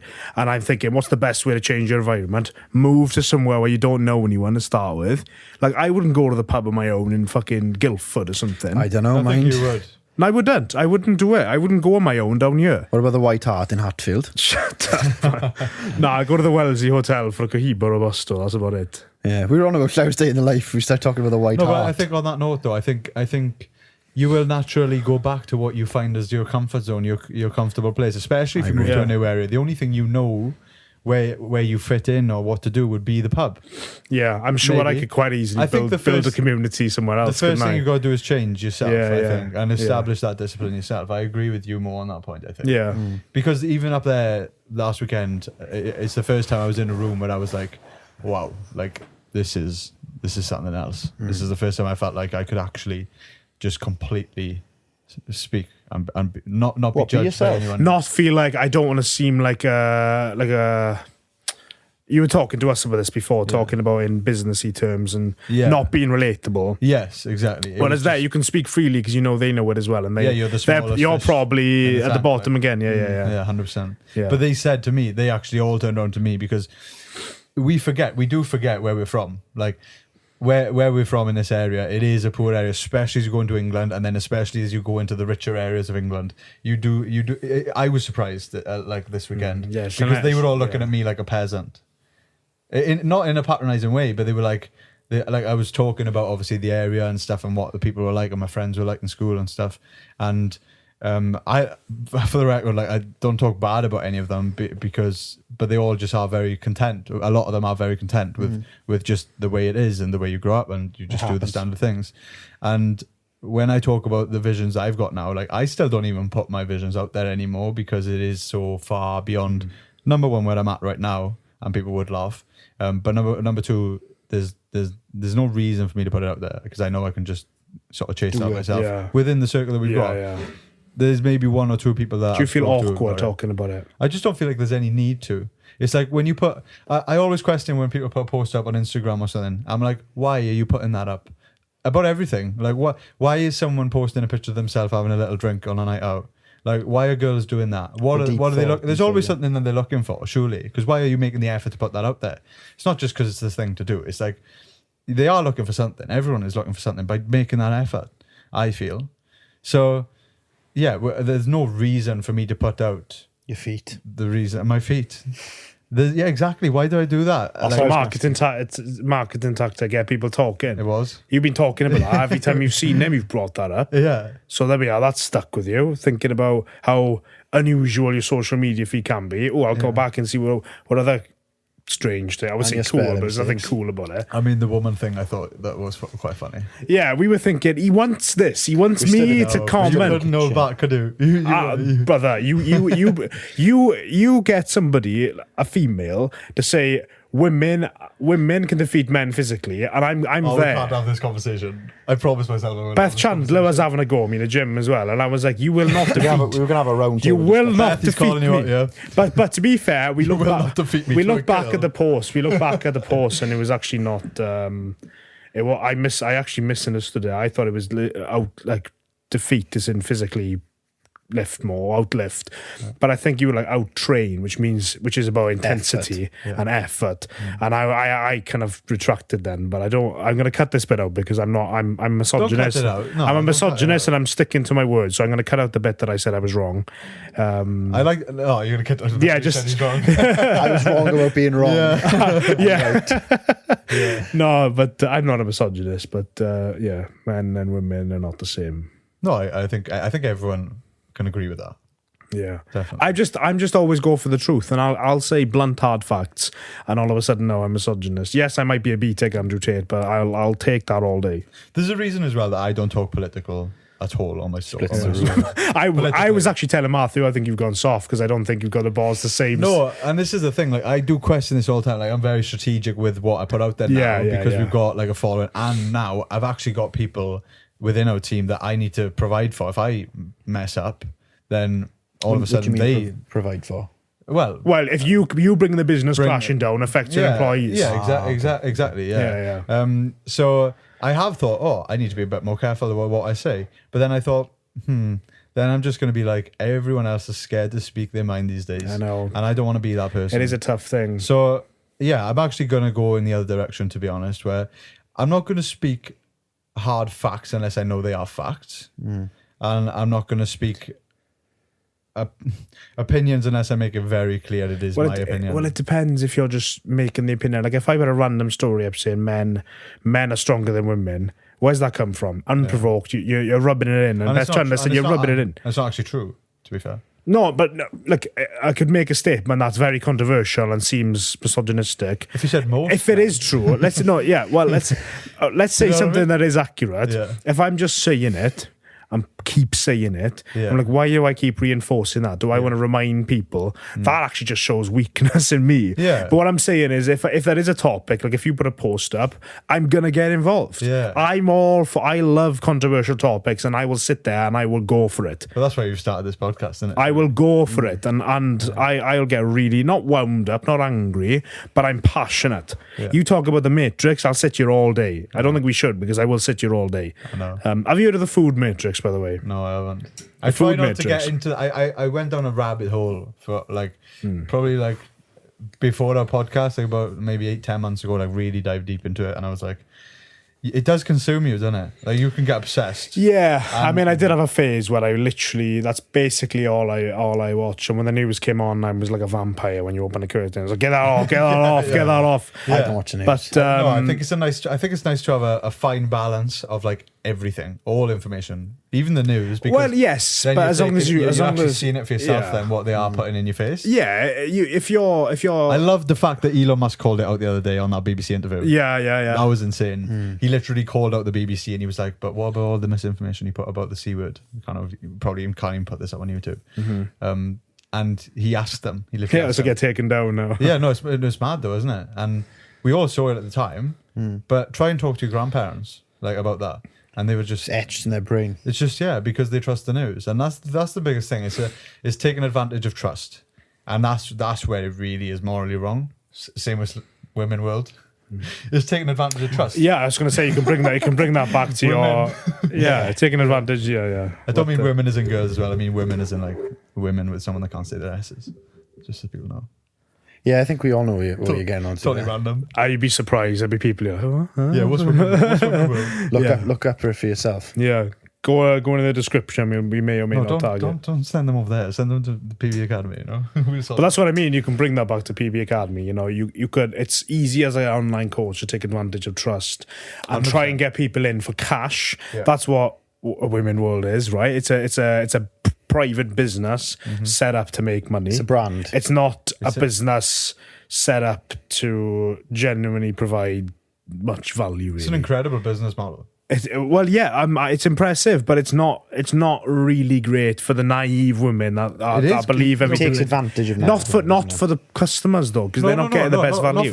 Not at all. But that's the point. They do not care. They are totally profit focused, and they're like, we know that there are vulnerable people out there, and we're going to take advantage of them. Just have their cash, and that's literally what it is. How clever are they to manipulate someone so much that they do not achieve their goal in 6 years of being a member, 10, and they're still handing over money. Back. I need to go back there. That's the only way I'm going to do it. How are they still thinking that? Yeah. I can tell your passion here. I just don't get it. I've never seen Klaus speak like that before. Honestly, I really don't get it. I just don't understand how they've managed to literally take advantage of someone like a puppet that much that you have 15 to 20 years of your own data where you've been going back and forth.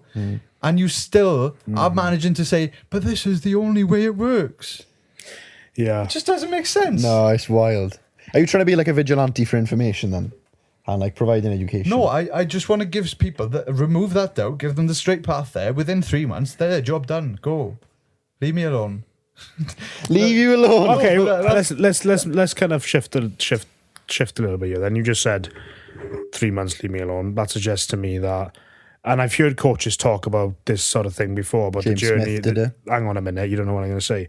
People's personal fitness journeys, etc. A lot of coaches say they don't want their clients to stay with them for that long because it's probably like partly a marketing strategy for most people as well, because they trust them a bit more when they say that, I'm assuming. Is that what you're saying? Well, potentially, but what's your view on that? Like, if, for example, actually, I think you've said this before, but I did speak to a nutrition coach before, and she said, she'll take you to a certain place and then she wants you to move on to different things. But the problem is they don't give them the tools, I think. I think most people say that because it does give you more trust. It thinks, you're going to set me up to be independent. Yeah. Whereas, it's hard to find a good analogy, but like imagine like a cliff and you're providing that support for someone to walk that path. And then when you let them go, there's just a big drop. Yeah. And they drop. Fall back into their and they do old fall ways. back into the cycle. Yeah. But if you provide a nice little sort of like mountain for them to walk down like Penavan. I was going to say that. Then that's what I want to create, and I think that part of the puzzle is education and fully understanding what you just did.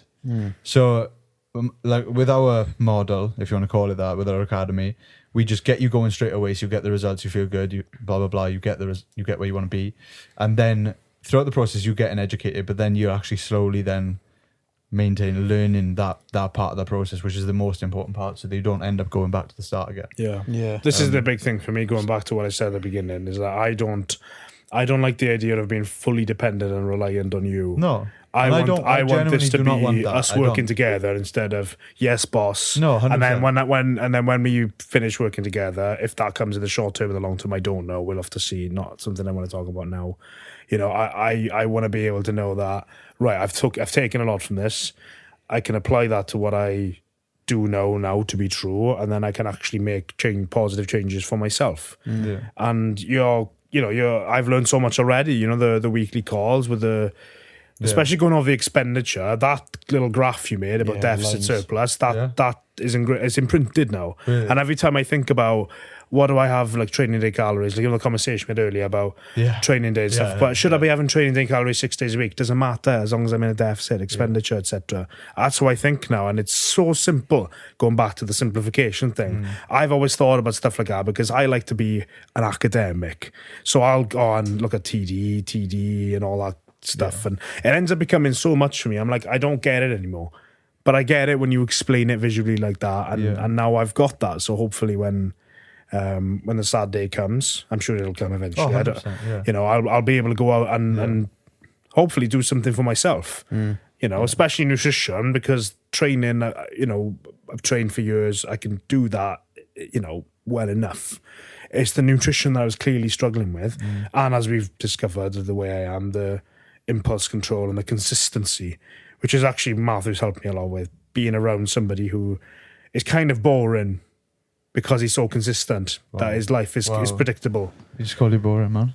I'll take it. Well, it's a compliment. Call you boring. It's a compliment.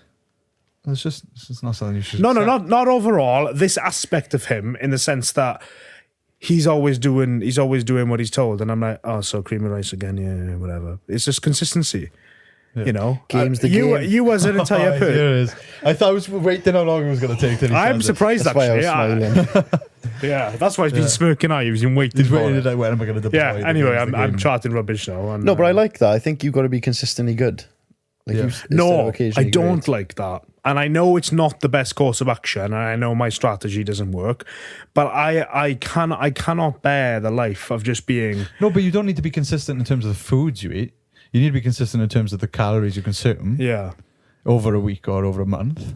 So that is the consistency part. Yeah, it's not like, do you see Corey earlier? I shared his photos of the foods he was sending me. And I was the full meals. Yeah. And I was like, fair play. That's someone who has actually taken initiative there. And he's been like, he's learnt the macros, everything we've taught him, and he's just taken it into his own thing. Oh, I want to create this, because he's obviously got some time. That's what I want to get. This is what I'm saying. It's about the independence as well, ability to be We are working on something at the moment where we're going to be able to provide like actually pretty cool and tastier recipes as well. Like a Women World Cookbook. Well, the thing is, right, I've had enough of them so much, as you can tell, that I'm no longer just going to sit back and chat shit about them anymore. As with everything, we're going to take them on, so that's the big announcement. Take them on. Well, you're going to take Women World on? There's something coming. Well, I don't know what that means. No, don't. I'm picturing you in court now, being dragged up to not in court, Like no. this. yeah. The same back way of a van. competition is healthy, Yeah. and they have had the top or the king of the castle. They've been the king of the castle for far too long. Yeah, they're basically bullies at And the it's top, time for them fending to you all change. off. I've seen it with my mother, and I think that's why I'm so passionate with it. Same with my mother. I was Yeah. in, do you know what, right? I had a coffee before I came with my mother. Went out to a cafe, right? And there was a woman. Yeah, why not? There was a Don't worry woman about me, I'll there. do the work. Al, do me a favour. and Oh, shut up. did you catch that? Sorry. No. What? Oh, We'll ignore that part, I think. I just any excuse to be negative. But I went to a cafe and there was a woman there from Women World. She had the jacket on and everything in the bag, and I was like, I love this new name. It's brilliant. And the watchers as well. Go on. yeah, the observers. Yeah. The weight observers. And I was just thinking, I was like, and my mum was like, "Oh, I'm being good. I'm not having any cake or anything like that." And I was like, "Mum, you don't need to associate eating cake with being good, and then not eating it being bad. Vice versa." Yeah. I was like, you need to get that out of your head. And just because you've had this view for months. We spoke about this like over a year ago. You were passionate about the way they play into, I would say, vulnerable people with a sensitive part of them they want to change, and being sort of brainwashed into it. You've spoken about that for months. They literally just persuade you into thinking that if you eat this is good, this is bad. Like, I don't believe that. And it's not wrong. And It's completely wrong. Yeah. It's completely wrong. I want to get my mum shifted over to PB, but Were we going to set something up where she will want to? And it won't even be out of you won't even have to tell us. I tell you what, don't even tell her about it, right? And she will join. She'll probably watch this though. She won't even need to know about it. She won't watch but she this. will know. you're so cryptic, Llew. No, it's coming, honestly. I've been analysing them for so long and just fascinated by what they've done. Literally fascinated. So to summarise for the viewers at home, there's a huge announcement coming, very exciting announcement. When Yes. is this announcement coming? I haven't got a date yet of when it's going to be done, but it's going to be a couple of months, good couple of months. All right, I was going to say Yeah, it's not going to be anytime soon. Yeah. But yeah, it won't be out by the time this is. May this the is 20, ready. May the 24th. This is going out. Oh, yeah, it'll be beyond that. Yeah. I'm excited for this now. Because I want to see people progress, and I want to see people not get ripped off about their health. Because my mother's getting the sins in, and I'm like, "Mom, Yeah. sort it out, please." Well, that's why I don't even use the word cheat meal, because again, it may be a bit petty, but it's psychological, and you think you're automatically cheating if you associate cheat with some really good food, man. You're destroying that experience for yourself because you have a sense of guilt. Yeah, because then every time you have something that tastes good, I know you can be in a deficit and be clean and have good food, but when you have a Five Guys or something, you might really like that, and then it takes the joy out of life. Then, doesn't it? It's love Five Guys. what's life about? You want to enjoy food, Oh, yeah. you know. Really? Yeah, some good meat, man. What about some post photo shoot Five Guys then, Llew? Oh, 100%. Well, we're trying to plan something really good for that day anyway. I want to make it way better than last year, because last year it was pretty funny. You'd have loved it because we'd done the photo shoot all day, and then we just all went out, had food, and obviously a couple of boys from Swansea there, typical, all of a sudden it was 7 pints. There's got to be some set before the sheds in meals PB, come. right? I can't be the only set shed in PB that really loves a drink. No, I don't think. I think there's a lot of us there that's once that switches. Yeah, but we don't talk in the PB chat anyone fancy a beer. No. Do you know what I mean? That's probably why I don't see them. Want that either, no, I wouldn't. because- I wouldn't be like, No. "Oh, boys, I'm out in the sesh tonight. Anyone join?" I love a drink. I won't lie. No, and I do as well. I think most people do. They've got that history of when they did, and I think there's very few people that actually go, unless they really went too far that way, and then unless they became literally it was destroying them. and it's not even a joke to them. It's Yeah. no, I can't do alcohol, man. Trauma. And I agree when we went into it on the presentation, how negative it actually is, but. Well, unless you have 2 to 3 beers, in which case you can improve your That's test. what I was thinking after, I was like, hang on now. I have evidence now that having a couple of pints It's worth it. is worth I it. know. I was Test thinking purposes. afterwards, I was like, wait, I might have missed the part of that when he said this doesn't mean you can drink 2 to 3 pints and improve your test. I was thinking I could be stronger. Yeah, but it's only a very short spike, isn't it? And then it kind of fades comes off. back down, yeah. So what's the plan for that day? So if I constantly have 2 to 3 pints consecutively. Maybe then that would lead to like 10 a day, wouldn't it? Or something like that. Oh yeah. Which would lead Defeats to the point then, increased yeah. Go on. So I was going to ask you, what's the plan then for that day then? What experience are you going to provide? Because obviously this is a huge thing for the business. It is going to be massive. I don't see anyone else providing holidays to Marbella as a prize. Do you, Well? I think I've seen one potential company, like not a coaching I've seen company. no one like PV.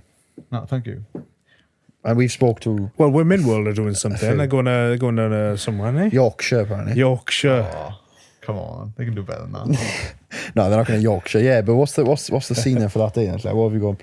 What's in mind? I've got my mum working on it because I was like, Mum, you want to do something? She's always like, oh, can I do anything? And like up until now, I've been like, well, there's nothing really you can do. But I said, well, you've organised a few good parties. I was like, let's do something. I said that's in line with our brand though, and that's the difficult part, is finding something that has that gone off. It's that one. So Also, don't worry about me. I'll just won't be on camera, is it? right. Just switch it off. We'll continue. I'll switch it off for 5 minutes. And we'll turn it back on. We'll carry on. Yeah. I just won't be able to see my face, but I just won't talk. Just don't say anything. You just observe. Matthew's chuffed. And I was Make like, eyes. bit of peace and quiet. Yeah, but no, it's basically we haven't fully decided on what it's going to be yet. But I want to make it something that any member of our team, our clients, would want to come to, even if they weren't taking part in the photo shoot. I want to make it something that people want to come down to, not just for the shoot or just have professional photos. So you mean in the gym? I'm not sure yet. I'm not sure. I haven't fully decided on what it's going to be. Because yet, we were so I thinking can't- about it yesterday. I'm like, I wonder, what's the plan is. 'Cause, Yeah. Because I'm excited to see, because I've never been a part of anything like this before. No, that's cool. Ever. Yeah. especially the feeling of, God, all of this time we've actually done it. We've put the Yeah. work in. And I think put that's the what's work so in from the special. beginning. That's what's so special about it, is like everyone there would have been, they're working towards something. Like, how cool is that to create our own environment of people that are just like, there's some people in there in that group, right, that you probably don't know, that are really, really interesting people because they're attracted. I don't know. to us I don't now. really know any of them. I There's a don't couple know. of names in the chat, but a lot of people don't want to. I don't talk in the chats anymore because I'm Shadow banned. Feel really interesting entrepreneurs in there. really. Yeah. I know Jay Speaks is in there as well, and he's obviously He's doing very his thing. deep into his mindset. He is. Yeah. Oh, was you talking to me about that breathe in? That was him, is it? Yeah. He's well into that. He's like very bloody clever. hippie. Yeah, he's very, but he fully, I think that's half the battle, is he fully believes it. He's spiritual almost. Yeah, Yeah, he is. Yeah, I like that. yeah. It's interesting. Get him on the podcast. Yeah, we could. I have- Speaks in the house. I have spoke about that before, and I want to interact with different people. You would have one hell of a conversation with him. Honestly, no. If you want to get someone on who's really, really interesting, he's worth getting. Well, I'm into like breathing and sort of. I'm into breathing too. We all breathe, don't we? I mean, yeah, it's my everyday occurrence. Yeah, our podcast done. No, kick Slow out. Yeah. Are you into breathing, Slow? I'm into breathing sometimes. Yeah. Are you spiritual then, Slow? Spiritual. Oh my god, I feel like I'm in between us. What is spiritual? What does it mean? Getting a still fire going here now. Yeah. Car in the lake. Throw negativity into the fire. Crystals. Where's the crystals? I'm not sure. What do you mean by spiritual? Like- spiritual. Like, do you believe there's a greater why and a greater being? Is that in what yourself? spiritual is? If you want to get into that, that's something. That's a belief, isn't it? So I don't. Mind I think talking about- spiritualism and belief is like the same sort of, because you've got to be spiritualistic. Is with it yourself. though? But what I mean is it's an opinion, isn't it? And people are really. This is a good topic because there's no fact. That's what I mean. There's no fact, so it's all down to your like opinion and belief. And I think I think everyone has the right to talk about their own opinions. So this is my opinion, but I'm not very. I believe that there's senses that we don't understand that we have as humans. Silly example would be like when someone is looking at you from behind, and someone will turn. Yeah, And Andrew they- Tate walks in and we know some presence. there's an has walked aura, in. and there's an aura And with it's certain true and people it's that- strange. There's definitely a sixth sense of some sort. I believe that. I'm not a religious person. I respect everyone else's beliefs, so I don't go shouting in a church like, "Oh, it's all fake." But it's I don't actually believe that myself. I actually am quite like, not as exciting to talk about in that sense, because I just believe that we're here for now, we're dead, that's it. Do you think your path has been pre-carved out for you though? No. Or do you think you think that life is something that you completely carve out yourself? Yes, 100%. By who though? Do you know why? Carved out by who? I don't know. Even if I'm wrong, I'd refuse to believe it. I'd refuse to believe that, because that would mean then that every decision is pre-made for me, and every decision I go to make was already going to be that decision. But then, can you not see alternate timelines of your decisions? So, like, can you not see like an ultimate timeline of you continuing to be in bodybuilding and not go down the route of being a successful entrepreneur, businessman? Yeah. I understand. Like, that's hindsight. Yeah, but at the same time, this is the sort of the chained effect of the forces that lead you to where you are now. Essentially, if you look back in our past, the decision we made yesterday wasn't it wasn't completely free. It was predetermined by every single action we've taken before that. You know, you being sat here wearing Matthew's medal, that isn't a random occurrence. Matthew didn't just go do a comp completely free from forces. He did a comp because he started doing BJJ, because he probably struggled with his weight loss and then started with his weight loss journey. He started boxing, that led him into martial arts. Before that, he had an eating problem which resulted from something else. It goes all the way back. The first decision you ever make determines the decision you make in 20 years. I believe that. Yeah. But I don't believe I believe future decisions are sort of we're programmed to want to make certain decisions, and I think we do genuinely make those decisions based on what we've done in the past. So if you think of free will, this is free will versus you got preordination, which is religious, which means God has decided what happens, and then you got something called determinism, which means everything we do is predetermined by previous actions. And I kind of believe that there's something called soft determinism, which means you can make whatever decision you want unless it's forced upon you. Yeah, but new information can change that. That's what I mean. And that's what soft determinism is. Hard determinism is literally everything that'll happen in the future is set out already. You're just a sort of pawn being moved around. And you're setting off chain reactions in your own life as well. That's what I mean, yeah. If you look at it retrospectively now, so you've taken on... How the fuck have we got to this now? You've taken on Tommy and Shiv. You've taken on Tommy and Shiv now, haven't you? Yeah. So they both now have their own expertise. Tommy is with young men, helping them. Yeah, and he's got what I like about Tommy is he's got a completely different he's got definitely a different approach to me in terms of how he does go about coaching people. He's actually a lot more meticulous than me, I'd say. Very like attention to detail is second to none. You said this on the call, didn't you, about emitting his macros by like... Oh, it's unbelievable. Points. Is he really that like that? He is, yeah, in all fairness to him. Yeah. Like very much so. To the point where I've had some conversation with him and tried to hold him I remember back I was talking to him about the way I am, and he didn't seem to resonate with that at all. No. He was like, well, why? Is that camera on now? No, I should probably turn it back on. It's all right, you can still hear me. It's just... Yeah.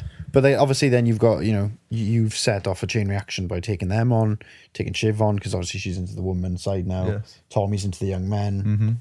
That sounds super sus. Tommy's in. Oh, don't. Sorry, Tommy, I didn't mean that, brother. Easy. But no, but it's like you're setting off now by you putting yourself in a position to take people on. Yeah. You are now branching out and changing other people's lives. Yeah, 100%. Like indirectly changing young men's lives and young women's lives and women, and then they're going to change someone else's life by referring them to you. Yeah, I think being totally transparent, I think I started to realize that with the vision I had, I just knew I couldn't do it on my own. So we had to put the strategy in place to be able to create the vision, and it had to be with the right people. So for me to be an exceptional women's coach, I'd have to do tons and tons of research, try and gain experience of which I personally can never have. So it's like, right, do I try and do that whilst I lose all of this, or do I actually look out for someone who fits that role perfectly? Yeah. And then... how many hats can you really wear before you start filtering down the value you're providing? Do you know what I mean? You can't concentrate the value and really provide young men value when you're taking on a whole new task, which is understanding women's bodies, essentially. You can do. There's Thomas Powell. Yeah. He sometimes teaches a lot of women. I bet he knows a woman's body. Shout out to Tom Powell. But he told me he teaches a lot of his female clients about their own menstrual cycles that they didn't understand. He's keen to learn as well. Yeah. Oh, yeah. And Neil Arms, he seems to have like 1 million female clients, unless he just posts them all on Instagram. They are both very knowledgeable as well. Yeah. But, but at the same time, you doing that as well, you're going to have to take time to learn that, which means you're watering down or taking time away possibly from what you're already doing. So how many hats can you really wear? Yeah, and what I don't like is, right, most coaches or PTs, if you think about it, most jobs, right, or places of work are, you just do that role, you just do that job, you just become good at that job. Whereas personal training, just the way the industry has gone with gyms basically giving them floor rent and access to their clients, they've had to be self-employed technically. That's the way the industry's run. Yeah. So they're all running, like I talked about this on my story yesterday or the day before, many little businesses. Not out of choice. They actually just want to train people. But then they realize, I've got to get new clients. I've got to deal with the ones who want to drop off. I've got to keep my clients longer.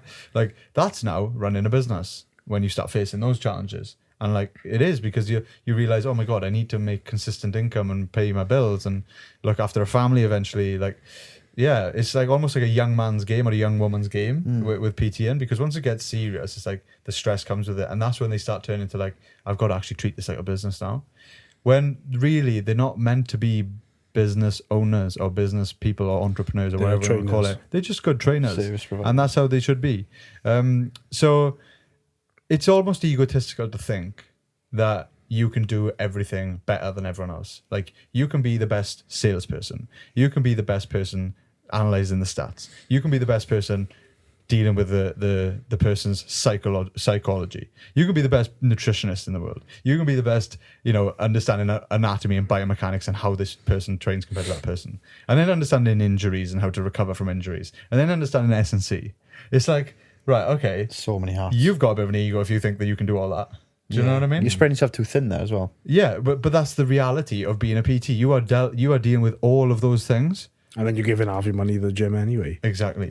So the way I see it is, and the way I saw it was, right, I've got this vision of what I want to create. There's no place out there right now where someone can walk in and be fully trusting of a business to be like, this is the place I go where I've got access to all these people and they're all very trustworthy. I haven't seen it. I haven't seen that many online coaching businesses, but I've seen enough. Yeah. It's usually a one-man band. It is most of the time. Or they've just got another coach or something like that. Yeah, or they've basically multiplied the same thing. So I read the prep coaches are the best at doing that well, though. Like pro coach or Carl. I was just going to say, in all fairness, that he has, because he is, the reason he's become good at his coaching and then the business is because he's very intelligent. So I feel like that's why he's managed to like actually take more of a role as well of, I need to create a business with this. And obviously he's got everyone around him as well. He's got a good team, really good team. But before I finish that point, basically what I was saying was, I haven't got that ego to think that I am the best nutritionist, I am the best trainer, I am the best at S&C. I would rather put myself in a position of power almost, where I have the ability now to say, right, you're the best S&C coach in Wales. Come here. This is all the benefits you have of working with us, of joining our team. You no longer have to worry about bringing in clients. You no longer have to worry about money. You can live the life and work wherever you want. Like, those are some good things I can offer. That's the position of power. Be an expert. And now I just say to you, just love your job. Just actually become the best and even better S&C that you can ever be. And so what's your niche then? What's your expertise? If you were to split it up into different, because you're at that point now where you're going to start spreading yourself too thin unless you do. What's your thing? I think my thing, the thing I'm actually really good at is understanding what people want. And allowing so you're the problem solver. Allowing them to see that. And I don't mean just clients, I mean with people that want to work with us as well. Like, understanding what they want and showing them how they can get there. And that's why I've been successful with coaching with clients, I think, is actually more just, obviously I do have a big passion. You've seen my own bodybuilding with like nutrition training, all that stuff. Yeah. But I definitely wouldn't say, like, if I went head to head with Callum, I believe he'd beat me in terms of biomechanics. If I went head to head with Lane Norton on nutrition, he'd destroy me. It's like, so I like learning from all these guys. I still have a massive passion for learning and trying to become more knowledgeable in that sense. But that's definitely not where I'm best. I'm actually very good at just allowing people to, I give my best to people all the time. And they know that. So I can take them and show them the right path for them to just be their best. Try and get people on their best form all the time. Yeah. Just a manager, pretty much. Yeah. And with that, with the clients as well, I think. So do you see yourself then as a coach or a manager? or both? I think coaching is exactly what managing is. It's the same thing. If you look at football teams, manager, coach, it's the same thing. But I think, kind of to expand on your question, this is something I was going to ask you, because I was talking to Matthew about this. I know I'm looking down the road, but you're at a point now where you're starting to outsource a little bit. I was telling Matthew, like, where I want to be, I don't want to be at a point where you're taking 1 million sales calls a day and then filming and then I'm editing all day. Eventually, I want those 3 things. I want to have a trained closer working for us. I want to have a videographer, trained videographer, multiple probably all over the UK working for us, and I want to have editors working for us for Club Iron and Alma Cinematics. So we're essentially then stepping back and we're managers, we're decision makers, executive decision makers, and visionaries essentially. Top G's as well. And this is why I'm asking you, how in the future, I'll let you get that top G moment. Moving forward, then, would you see yourself maybe taking that step back from direct coaching and becoming a No, definitely not. Because I you still, you understand my question, though? No, I do, but I still love it too much to leave it completely. I think I'm always going to get the question as well, and when I get someone come up to me that's like, I want to achieve this, and I'm like, oh my god, I'm super excited. I want you to get there too. Like I'm never going to be able to say, oh no, I can't do this unless it got to the point where our team was so good that they were even better than me. In someone else's So you were actually a detriment to your own business, you mean? Yeah, that I was actually like, oh, do you know what? If you really do want, this is the best place, and I would just be holding you back a bit. But I don't think it would get to that because... Well, I think that would be a real win if you got to that point. If you managed to get a team that was so much better than you, that you were holding it back. Yeah. I think that's the goal anyway, but I think I'd still want to personally coach people, even if it's a handful, like 20 or something like that. Because realistically, when you start going up too high in the numbers... I've seen it myself. The quality does suffer, and I think But the funny thing is, you have to get to that point to be able to have the capacity to say, I need to bring someone else on. Yeah. So there's like it's one of those things where that almost hypocritical. Yeah, it's going to lead me on to my next question, because obviously that's the way. That's what I want to go. I kind of told Matthew yesterday. That's kind of what my idea. Not that I'm not passionate about it, but generating new relationships, creating a network, building new things is what I'm passionate about. I know what Matthew's passionate about. The working in the business isn't so much the passion. Overseeing it. It's kind of overseeing it, but it's like driving the ship. Obviously, you've spent the first years doing it by yourself. So obviously, we can't now think, right, we need editors, we need videographers. You need to, and I still feel like I get on very well with my accountant, and I rung him up. Well, we organised a call the other day, and because I was like, I need to make this next move, and I want you to can we just have a call for an hour, pay for his time, obviously, and we sit down, run through it, just for him to like say, yes, you have the capacity to do that. Do you know what I mean? Because I need reassurance from someone I respect. Yeah, definitely. Just a second opinion as well. It's kind of what I'm doing here, asking you, are we just being idiots now or not? Actually, I'll move on to that point then. So in that sense, with you guys, I think it's just the dog work that you've got to do first. And I agree. You've got to... The grind. Alex Hormozy has a fantastic saying, and it just says, do the boring work. And whenever you think that you get into new levels, it's like, don't stop doing the boring work. Maybe not you yourself, but just remember, these are the foundations of your business. Don't resent them. Learn to love them. Because learn to realize that this is keep building stronger pillars. Yeah, well, that's good advice. And eventually you will get to the point where you can say, right, this is the way you should go. But what do I hate the most right now? What am I starting to resent in my own business? Got to get rid of them first. Even if they are maybe higher ROI tasks, if they. If you're actually getting a return on your investment for that time, that's pretty good. Like, get rid of them if it's starting to make you hate it. Because it's not so much about that. It's about, I don't like the idea of building a business that has a solid ceiling based on our time, and we're gonna reach that soon. Not soon, but that'll happen quick. It'll happen quickly.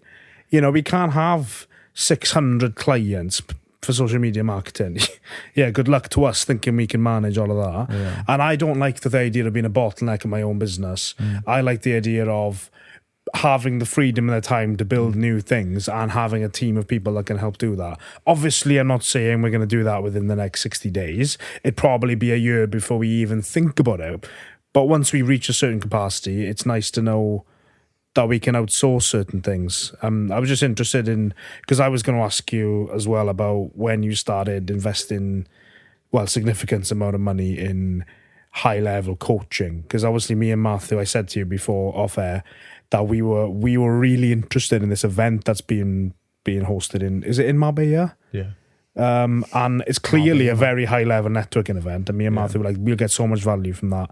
And then I'm thinking, we don't really have, you know, the funds to be chucking into a 3-day event where we can essentially just smoke cigars on a yacht in Marbella. It's kind of going to turn into a holiday for us. We want to be there, but at the same time, through the glass. At the same time, I'm thinking it took us about 2 minutes to realistically find the money to go. If we put that same money into our business, we could have a solid ad campaign, number one. We could buy a full-frame camera, a gimbal, a good lenses, so we at least match what the top-level guys are doing in the industry right now. Mm-hmm. We can improve our podcast setup. Don't think that would be a very smart spend, because I think it's good enough. But there are things we can put our money on. We could go to a yacht in Marbella and come back and say we had value from that. Yeah, we had a couple of good conversations. Just open. Really, for somebody like you, that'll help you get to the next level. We already know how to get to the next level. It's just doing the work. Yeah. That is unnecessary, and it's missing 5 steps. Like, let's say, Mike Thurston is there. He might be, might not be, but there's going to be people on that level there. Do you know what I mean? Yeah. This is what I'm saying. No. There's going to be high level people there. What happens when we start talking to Mike Thurston?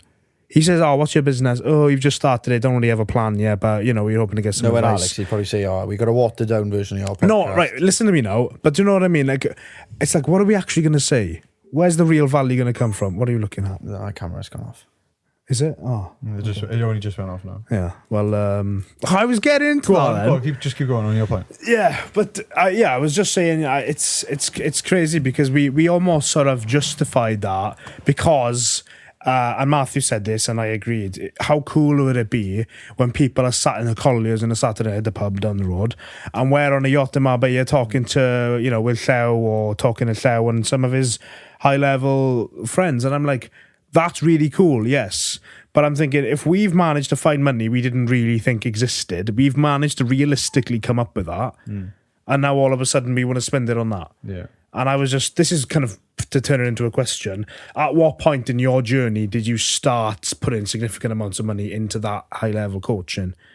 You know, if it was early on, or did you just kind of wing it for a while before getting that coaching? Because I can see me and Martha, like, I wish I could have somebody like Andy Keller coaching me right now. Can't afford him though. So when is it a smart move? He's not expensive. He's not cheap though. No, but our budget is basically zero right now. It's just about us and really, you know. Well, the first thing I would say is like, is that going? Yeah, it was $10. Yeah. Oh, that's nice, isn't it? It knows the Llew's about to chat fire, so it turned off. Thanks. This is an off-air. Can't handle the heat. This is an off-air conversation. Can you actually hear my voice? Or is it all good all the time? I never know. That's cool. No, it is sound. And I'll have individual tracks anyway, so I can match the levels. Okay. No problem. Cool. Yeah, so that's a good question. Actually, like, if you want to talk about investment in terms of coaching, I think you guys are at the level I was at as well. Like, I started off with just physical coaching, but let's be honest, you're getting a bit more than that as well in terms of coaching. It's not just about you getting a physique transformation, is it? Oh, absolutely not. No, that's actually a smaller part of it. Transformation. Yeah. So it was the same with me and Callum. So that was the reason I invested in him, because it's actually just getting me a bit closer to the circle I want to be in. And he taught me so much. Obviously, he took my bodybuilding career to where it went, wherever you want to call it. I don't know. And now he's calling you a retired bodybuilder. I know. I love that though. I love the fact, right, that it obviously it's enough for him to, or people to remember me from that. Do you know what I mean? Because I didn't really do nothing special, in all honesty. But anyway, I actually haven't until this year really actually put myself purposely in that position of like around other people or networking. It's all about being more about me, like personal growth, not meeting other people. Your business is different though, because you're actually trying to get more people on the podcast to speak to. I think that's a blessing, that. Yeah, it is a blessing. The networking we've already done. You just jump like quicker. It's like, yeah, it's interesting. Yeah. Opening door. I see it as a spider diagram, and I'm thinking let's. But if you want to put it that way, I don't want to give names, but there's certain people, they've got access to those people, they've got access to those people, and all of a sudden we're up at like Dorian Yates, you know what I mean? We might have spoke about a guest on this podcast that we've got planned. Well, maybe you should have gone to Marbella because Mike Thurston is only one jump away from Andrew Tate. But that's what. Fuck. No, don't start now. Hang on, I'm ringing my mother, and we borrow some money. You could actually ask him for his phone number. You could have Andrew Tate's phone number. Yeah, but Andrew Tate's not going to answer my call. You never know, unless you got something to offer him. Don't start now. You're going to be out there. This is the conversation. This is a conversation we were having. Like, we could potentially secure Mike Thurston as a podcast guest if he's there. Yeah. He may come on ours. We're not going on First Things First. No way. We're not there yet. I mean, if you want to feel completely emasculated, I think standing next to Mike is probably going to be the best way to go about it. I'm really like, I'm getting myself ready for it. it's like me with my cauliflower. I'll tell you what, we'll send you some flyers. You can do it on our behalf. My ego is going to be crushed. I know. I had it when I stood next to Callum Von Moga because I loved Callum Von Moga. He was the number one guy. He's a I used to watch method on now, YouTube. isn't he? Yeah, it's not talking See, I'll not. See what happens. He's a nice guy. He was one of the guys I watched when I was starting out. I mean, yeah. Loved him. Callum Von Moga. Bicep tear with C-bum as well. Yeah. But before all that happened, I met him in Birmingham when he came to NEC and bumped into him randomly in a hotel and had a photo with him. And I was just like, I was so in awe of him. I was only like 16, I think. And I was so in awe of him, like meeting him. I didn't know what to say. And he had this saying, didn't he? Like, koala freak. Do you remember that? Like, koala freak. And I was just like, like, you know when you know that someone doesn't have a clue who you are? And I was like, koala freak for life, man. And I just walked off, and I was like, oh, "What did I just do?" Yeah, like you don't think, do you? No, you know, like proper fanboy moment. Yeah, it was so embarrassing. And then I looked at the photo. Right, I've got the photo. I'll send it to you. It's literally me, white as hell, so pale, and him just tanned, massive, standing next to me, looking so chilled. And I'm just like, look at this guy. Look who I've met. It's mad. Yeah. I just feel like there's such a world of that. You can meet so many different people, and it's just like these events. Like I feel like I belong there. Like in. I haven't put the work in to get that's there, it, of course. You feel like you resonate with it. But the point that I was making just now is the most strategic investment we could make with between £5,000 and £6,000 between us, because that's how much it's going to cost us for two of us. Where's the best place we can put that money? Is it there for, validation, a less than 50% chance of securing something big like we've discussed?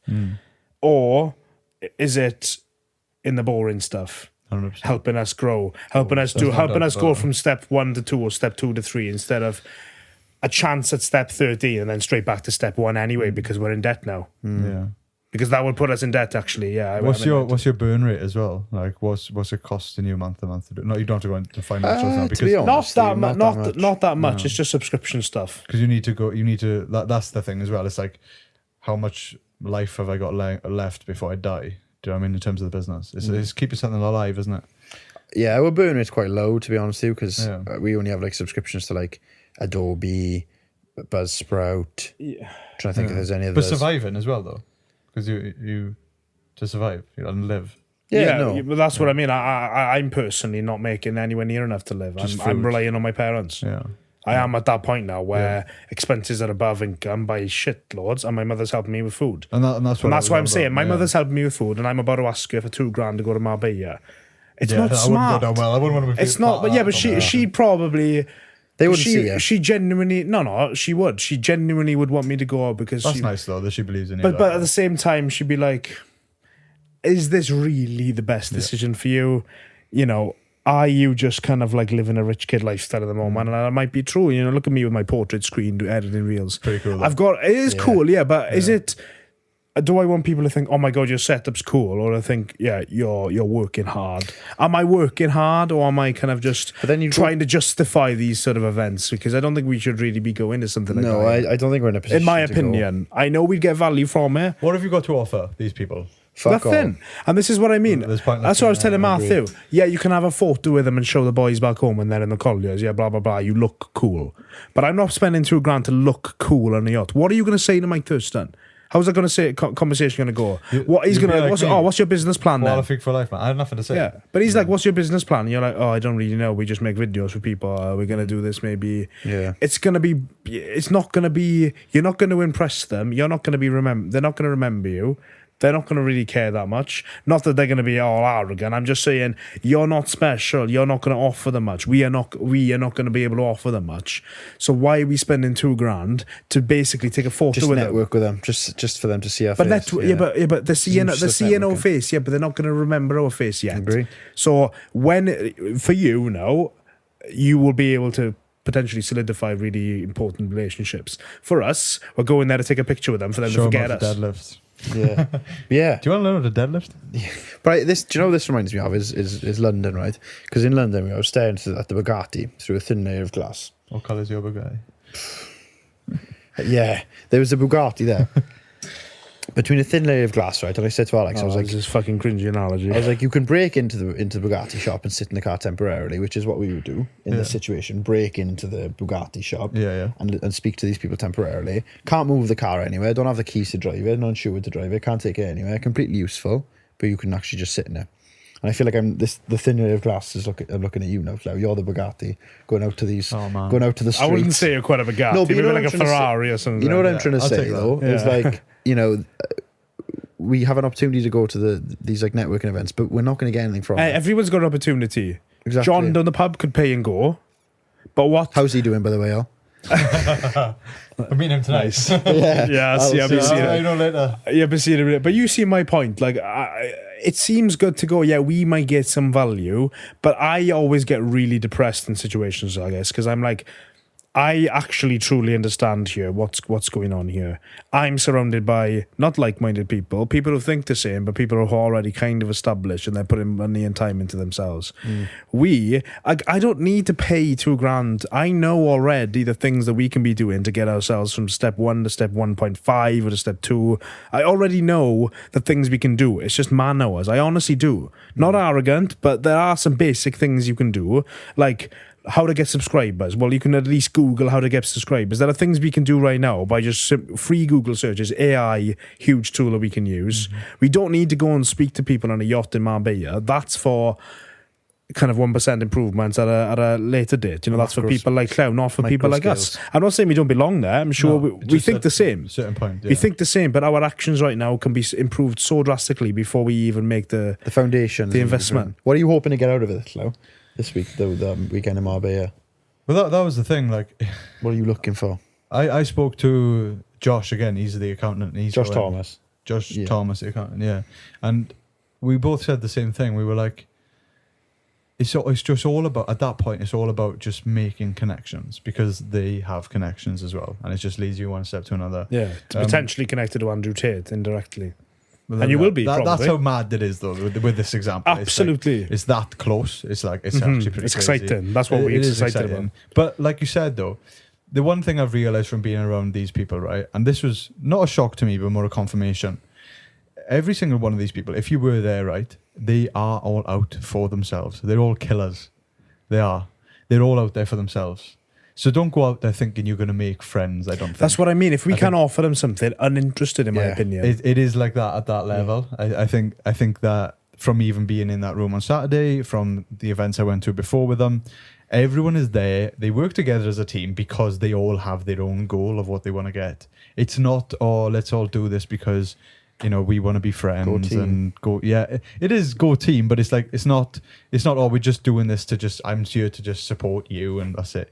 It's, everyone's out there for a reason. They've all got the reason to be there. They've come for their own selfish interests. Let's kill it together. Let's kill it and we'll come together and talk. Yeah, and they've all got something to offer each other. So if you haven't got nothing to offer, I don't think they want to really speak to you. And that's what I mean. I think that's fair enough. Yeah. And I think when you were saying about it yesterday, the first thing you said, Math, was think of how cool it is when we're telling people that we were out in a yacht in Marbella. I'm like, who cares what the boys in the pub think? There's a point to this. It's just because showing if you people. realise that early on, it all comes back to what Hormozy says, which is stop worrying about what to invest in to the young kid, right? Stop worrying about what to invest in. Is it Bitcoin? Is it crypto? Is it the S&P 500?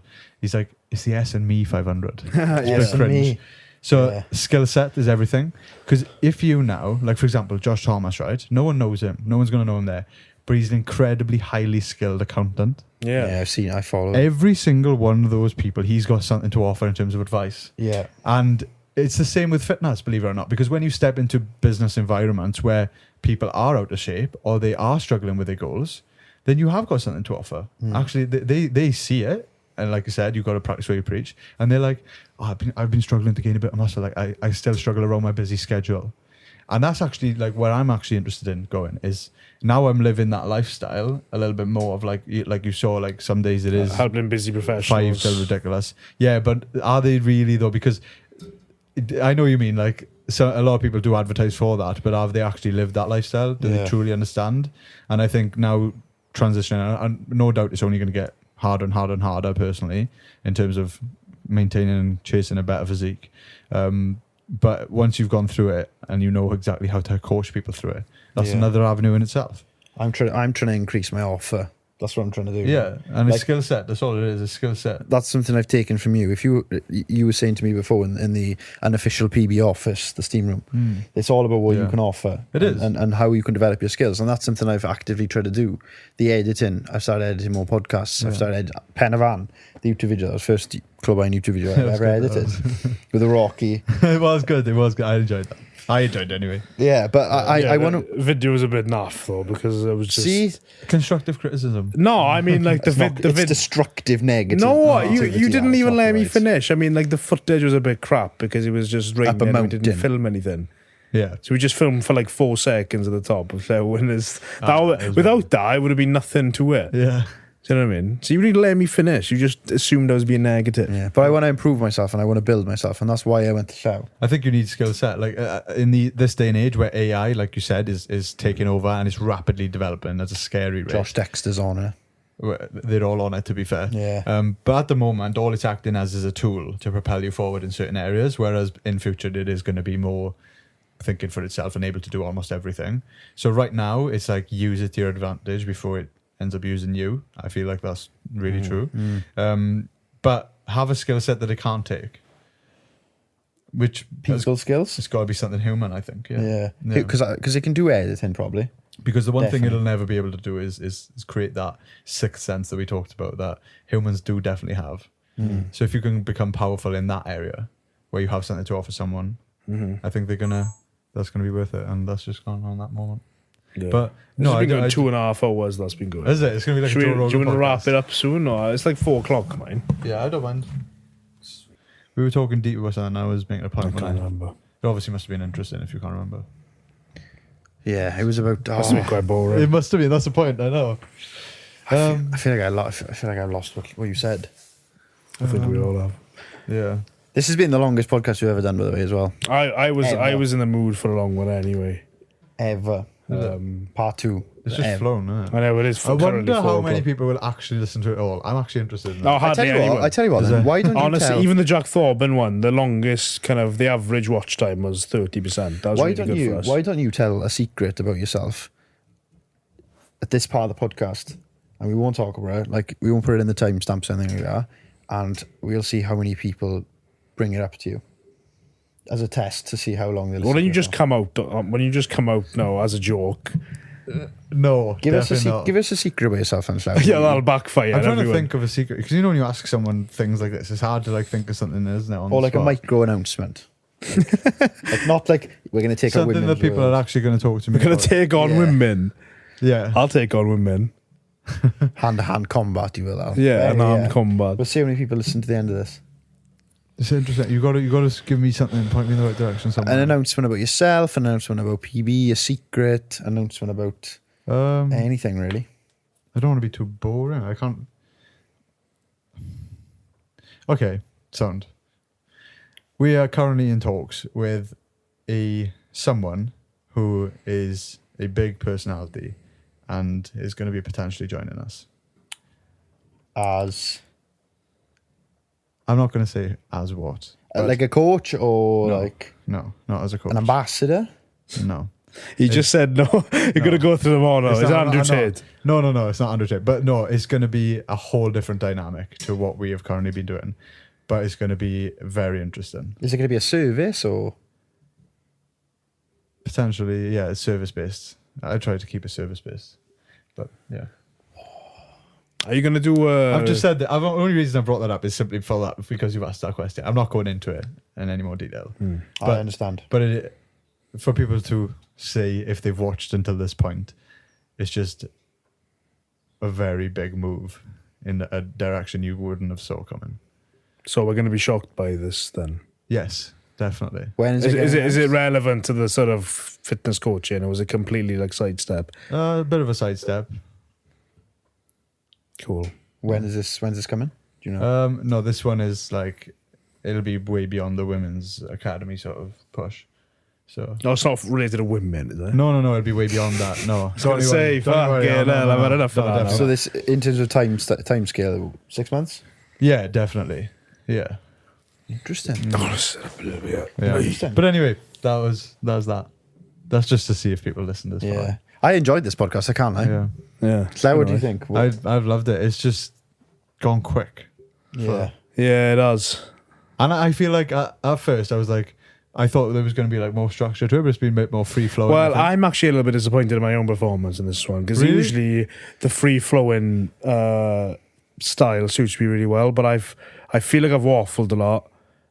Is there anything on your mind right now that you want to talk about? That you, No, not really, no, Have but you that's got the anything that problem. you want to ask right now? I've been struggling this whole You've covered podcast to everything, think of yeah. things. Because obviously, I was going to ask you about the future of PB, but then you can't We've really, kind of answered you that, can't haven't we? really say anything because it's kind of really secret. It's not really secret, but No, like, we've kind gone over that the we've whole kind of podcast. touched on, Really. like, where and it's like going. the Yeah. thought process behind obviously taking on Tommy and Shiv. Yeah, You've yeah. answered that. How you've changed since the last time we. They've been exceptional as well, like unbelievable. Yeah. I was saying at the weekend, like, because it's funny, a couple of the guys there have obviously created teams themselves, and the biggest thing that they struggle with is bringing and finding on good people. And I said I was lucky. Like, we had this conversation around the table, and I said I think I've just been very lucky with who I've managed to find has been exceptional. And they said, right, okay, walk me through the process of how you found them. You know, what did you do? How did you know them? Stuff like that. And they said you haven't been lucky.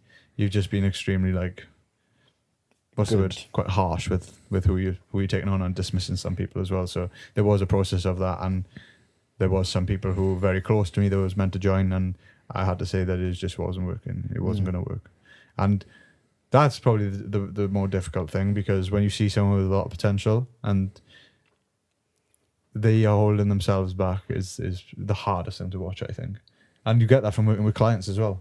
Like, when you clearly see potential, but they are their own problem. I'm not on about you right now. I wasn't on about you, but Yeah. the shoe fits. It's like, Well, yeah, I see that. I see that in me as well. I mean, I get it, but yeah, nothing more to add on that. no. But you Just Matthew gave me a smirk, so I had to respond. I know. Nah, but you've obviously got a good team around you, and Yeah, we massively. noticed it as well. I mean, the development in the whole coaching process, the actual academy itself, Yeah, it's all going good. it's going good, man. And I like it. And I like the direction you're taking it. Yeah, it's going to be interesting. I know. I can't wait to obviously speak to you when it We'll all have to circle starts back come on out. this in a couple of months. Oh, round three in July. I feel like we will. I feel Yeah. like as soon as you come back from as soon as you come back from Marbella, see how it goes. Generally, if it gets to this point and people are watching, just let them know. Let us know if it's worth it, because I'm sure by this point the conversation will be completely different again. that's the thing. See, Because Claire, last when time it was completely different. when you're moving so rapidly like you are, there's always going to be talking points in everything you do. yeah, Like a weekend away talking point. it's not just this thing. I don't like talking about specific things, or I'd rather talk about mindset. But that's what I'm saying. Like this, So has it's, been you've got to so- do that over at least 6-month periods. Otherwise, you end up just talking about Same thing, Like, yeah. oh, give us a life update then, Claire. What are you up to Yeah. last again? Because I was thinking about this episode, and I was sat there in my bedroom, and I was thinking, Llew Gibson round 2. Do I want to structure it? No, I don't think I will. Yeah, as long as you come with like whatever you want to get off your chest, or like questions you want to ask, I think that's all you need, isn't it? I had a narrative, and I had certain questions I wanted to ask you, and I went with that narrative. Fair play. Last time it was about board. I said this Yeah. to your dad and your mother in the gym. Actually, Yeah. I said last weekend. I said last time we spoke to Llew about the past. Now we're talking about the present and the future. Yeah. No, I did. Yeah, I I was there. And And it is true. That's a good point. And it was just a nice, easy, vague way to go about it, wasn't it? Yeah. Like it opens up so much. The same with the past. It's like it opens up so much. yeah, because obviously the past is done now. I mean, if we did a third one, we'd have to really think about it. Yeah, but I don't like. That's the yeah. thing. I don't like to frame it like that, because I could do 12 podcasts with you, and I wouldn't put a time frame to it. No. I'll talk about specific things. No, I wouldn't. I just want to talk about what your thoughts are on life, because that's everything. That's all I really care about. Yeah. people's view, and I've been asking you. I mean, we even went on the religion a little bit, didn't we? And that's always Yeah, we went into bloody determinism. dodgy. I mean, Llew, if you ever want to have an experience and have a proper deep chat about different psychological But things, that's all I really care for. Like, we don't need to specific stories and specific parts of your life just help you demonstrate your Context. mindset at that point in time. That's what it is. It's important for people to understand you and actually almost not relate to you, but like know who you are and connect with you more as well. If you are actually giving yourself a point on certain subjects where people are afraid to, because it's who you are at the end of the day. Yeah. It is who you are. but people, especially on podcasts as well, because people see your stories and they see the type of stuff you And post. so, and Instagram is only what you show, isn't it? Exactly. Of course it is. Well, yeah, you look at mine, like my life is actually quite different. But then they, It's not quite as rigid and as hardcore as it looks on Instagram. no, people want to know what's behind the man. Yeah. Do you know what I mean? Like, and that's what I wanted to find out in this podcast. And I obviously, Well, we knew that already. It's more Lew's about a bit like fruity, digging. but This needs to stop. Right, this is going to be the beginning of this the rumour needs to podcast. stop, man. Llew comes out live on air. Yeah. That will get some views now. Keep watching for his full coming out story. Yeah. at 2:43 or 2. No, but that's we've had breaks, so it's I haven't not. decided on what I identify as yet, so I'm still thinking. a 2023 coffee. Yeah. When are you doing the They Them Academy? That's a question. I know. replied, It's I said that. coming. It's coming. Is it yeah. really? Yeah. Yeah. No offense, Llew, but I will be leaving at that point. Do you think? No, that's no. Mate, that's not fair. It's not about what's fair. What about they them? Feelings over facts. That's the way it's supposed to work. Feelings. Yes. Yeah, I'm sure you're all about See that. how the Llew. world ends up when we start acting with our feelings over emotion. Well, that's Did you what- know? that's Little what- fact for you. I may actually just cut this bit out, but do you know there's a massive link between transgender people and autistic people? A lot of transgender people at these like rallies are also autistic. Not all of them, but there's the highest concentration of autistic people at the moment, based on studies, is in transgender rallies. Because let me try and explain it to you. Autistic people, when you give them an idea, we've gone downhill. Let me talk before No, you start no, go on. laughing at me, right? I'll listen to anyone. Yeah. Come on. When you tell an autistic person something, I mean, most of us know someone who has autism or something. They tend to kind of think about things and tend to let things fester. And apparently, if you persuade an autistic kid that he or she is the opposite gender, they will embody that so much that if you try and tell them that's not the case, they outrage. And this is what we see at the rallies, right? There's people screaming and shouting, saying, "Yo, I am what I am.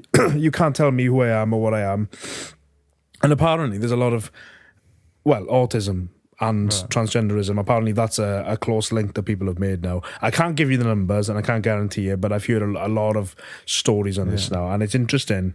It just shows that there is Links. there is a certain I don't know what to call I think it. the point with this though, right, and the reason why I wouldn't even comment back on that is just because of that last part that you said, and this is good for you both going forward. I think is if you can cite, maybe studies you've read, where that fact came from, learning to understand and learn and remember those things, you are automatically a lot more trustworthy. If you came at me now and said, I read this study from 2021 where they figured out that 55% of that transgender community, whatever you want to call it, was borderline autism. If that goes out as a short form thing, I am screwed. But Clickbait. It's recording. I mean, it's up to us now. I think that's where people trust you more, and it's the same with the fitness industry. No, absolutely, and I get it because if you do say, "Oh, I read it somewhere," well, I can look. I know that because I've done a It's degree, just so I know conversation. that when you do a degree and you write an essay and you do a presentation, if you haven't got a reference, you haven't cited it, it's void. Yeah. And I get it, but at the same time, it is my opinion, and We'll it's probably comment on it, true. though, if you want. If you want to, yeah. I mean, it's up to you. I don't want to put you in a position where No. you're talking about that, but assuming it's true, then let's assume it's partly true. I just think that, not off the topic of like whether autism is in with it, or when you just look at it logically, if you're telling a child from the age of like 3 to 5 They are. that they have the choice, just like you tell them that they believe that they are Spider-Man or they're going to grow up and fly around. Like I used to believe I was going to be able to fly when I was older. I can't wait.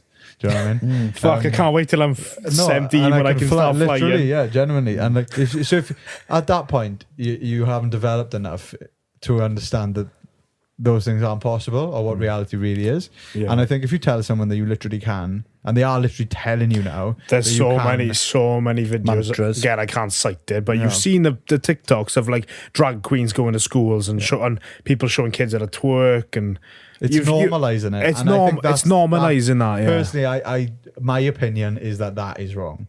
I do believe that is wrong. I don't think that you should normalize it. I do not believe that it is normal. Reprogramming children. I really don't. I will stick by that because that is my opinion. I do think that I'm really digging myself a hole here now, but I do think that if the whole of us, every single one of us, was to turn like that, then the human race would just stop. It's like if everyone was gay, there's no That's the reproduction. start of the podcast. And that's it.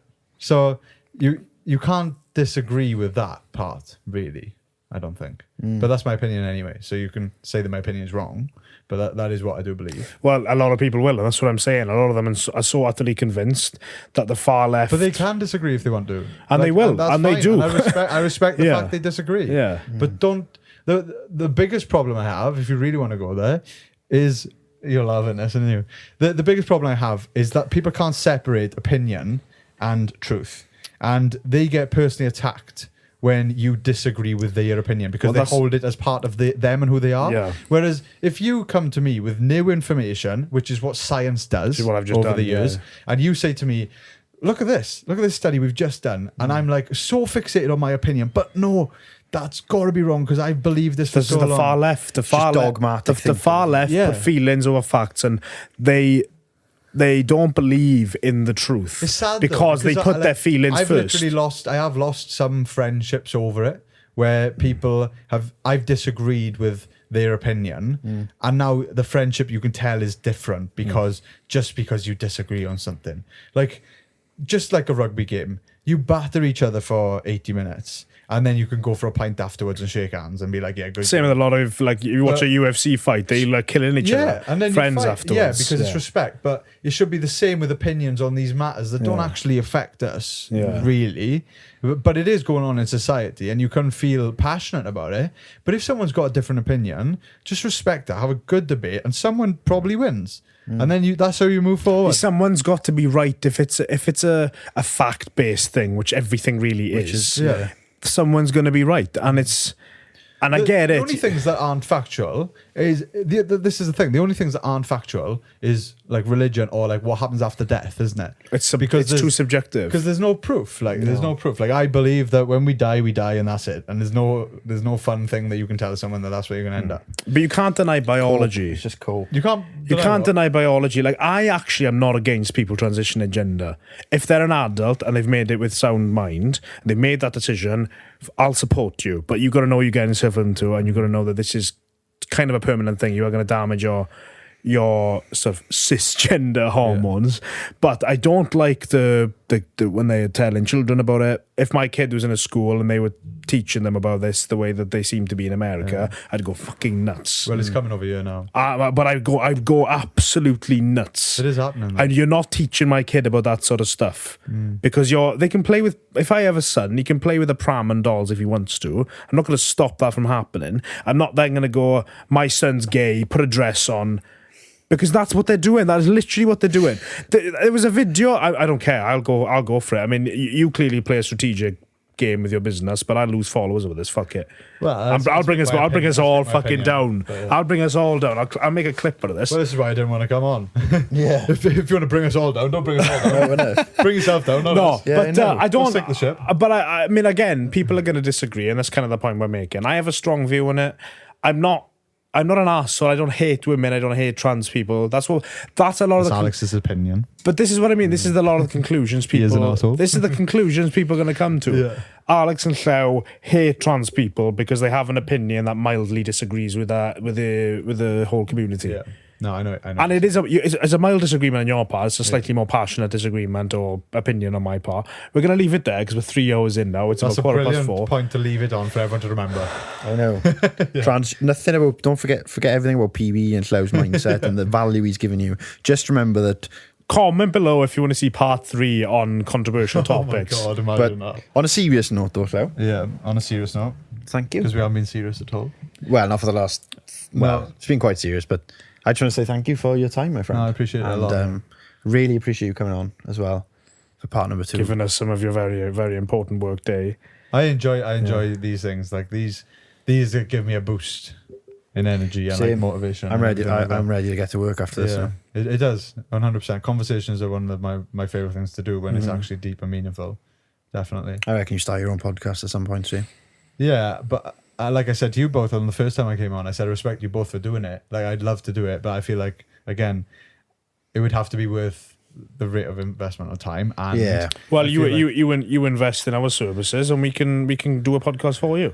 So there's a connection. See, you might not think you might not think we can add value. serious, You man? might not think we can add value in our position, but there's value we can add. No, but that is value though, isn't it? Because like You know, you've we've got got- very very good. We've got a setup, podcast studio know you what can to do. use. And We can knowledge. bring a studio to you. That'll be something in the future, of course. We can have a discussion about that. But yeah. Anyway, I'll leave it there. Anyway. So you No, tried because to I was going to sell start to me at the talking end. about me again. then. Assumed close at the end Yeah. there. No, that was good. I really appreciate you, asking me to come on for the second time as well. Yeah. Oh, I want man. to do round 3, topless podcast outside. Well, we leave it to them. I know it's right at the end now, so there's probably no one watching. Well, I But think we can Yeah. definitely. hopefully they're still there. we can to definitely. Helen and Michelle, our mothers, if you're watching still, they're probably not even there. Well, Vote, there's- vote for another one. Vote They for probably another one. everyone's clicked off. when we Helen, started Helen talking and about Michelle. chocolate. You can put this at the start, maybe like like a CTA. Yeah, I'll call put- to action. Put it at the start. Say, right, we just had a fantastic podcast, guys. It's 3.5 hours long, right? But stay to the end. We've got some mental controversial Yeah, I'll do- topics yeah, at the end. yeah. If you want to see round 3, make sure you comment below exactly what topics you want us to cover.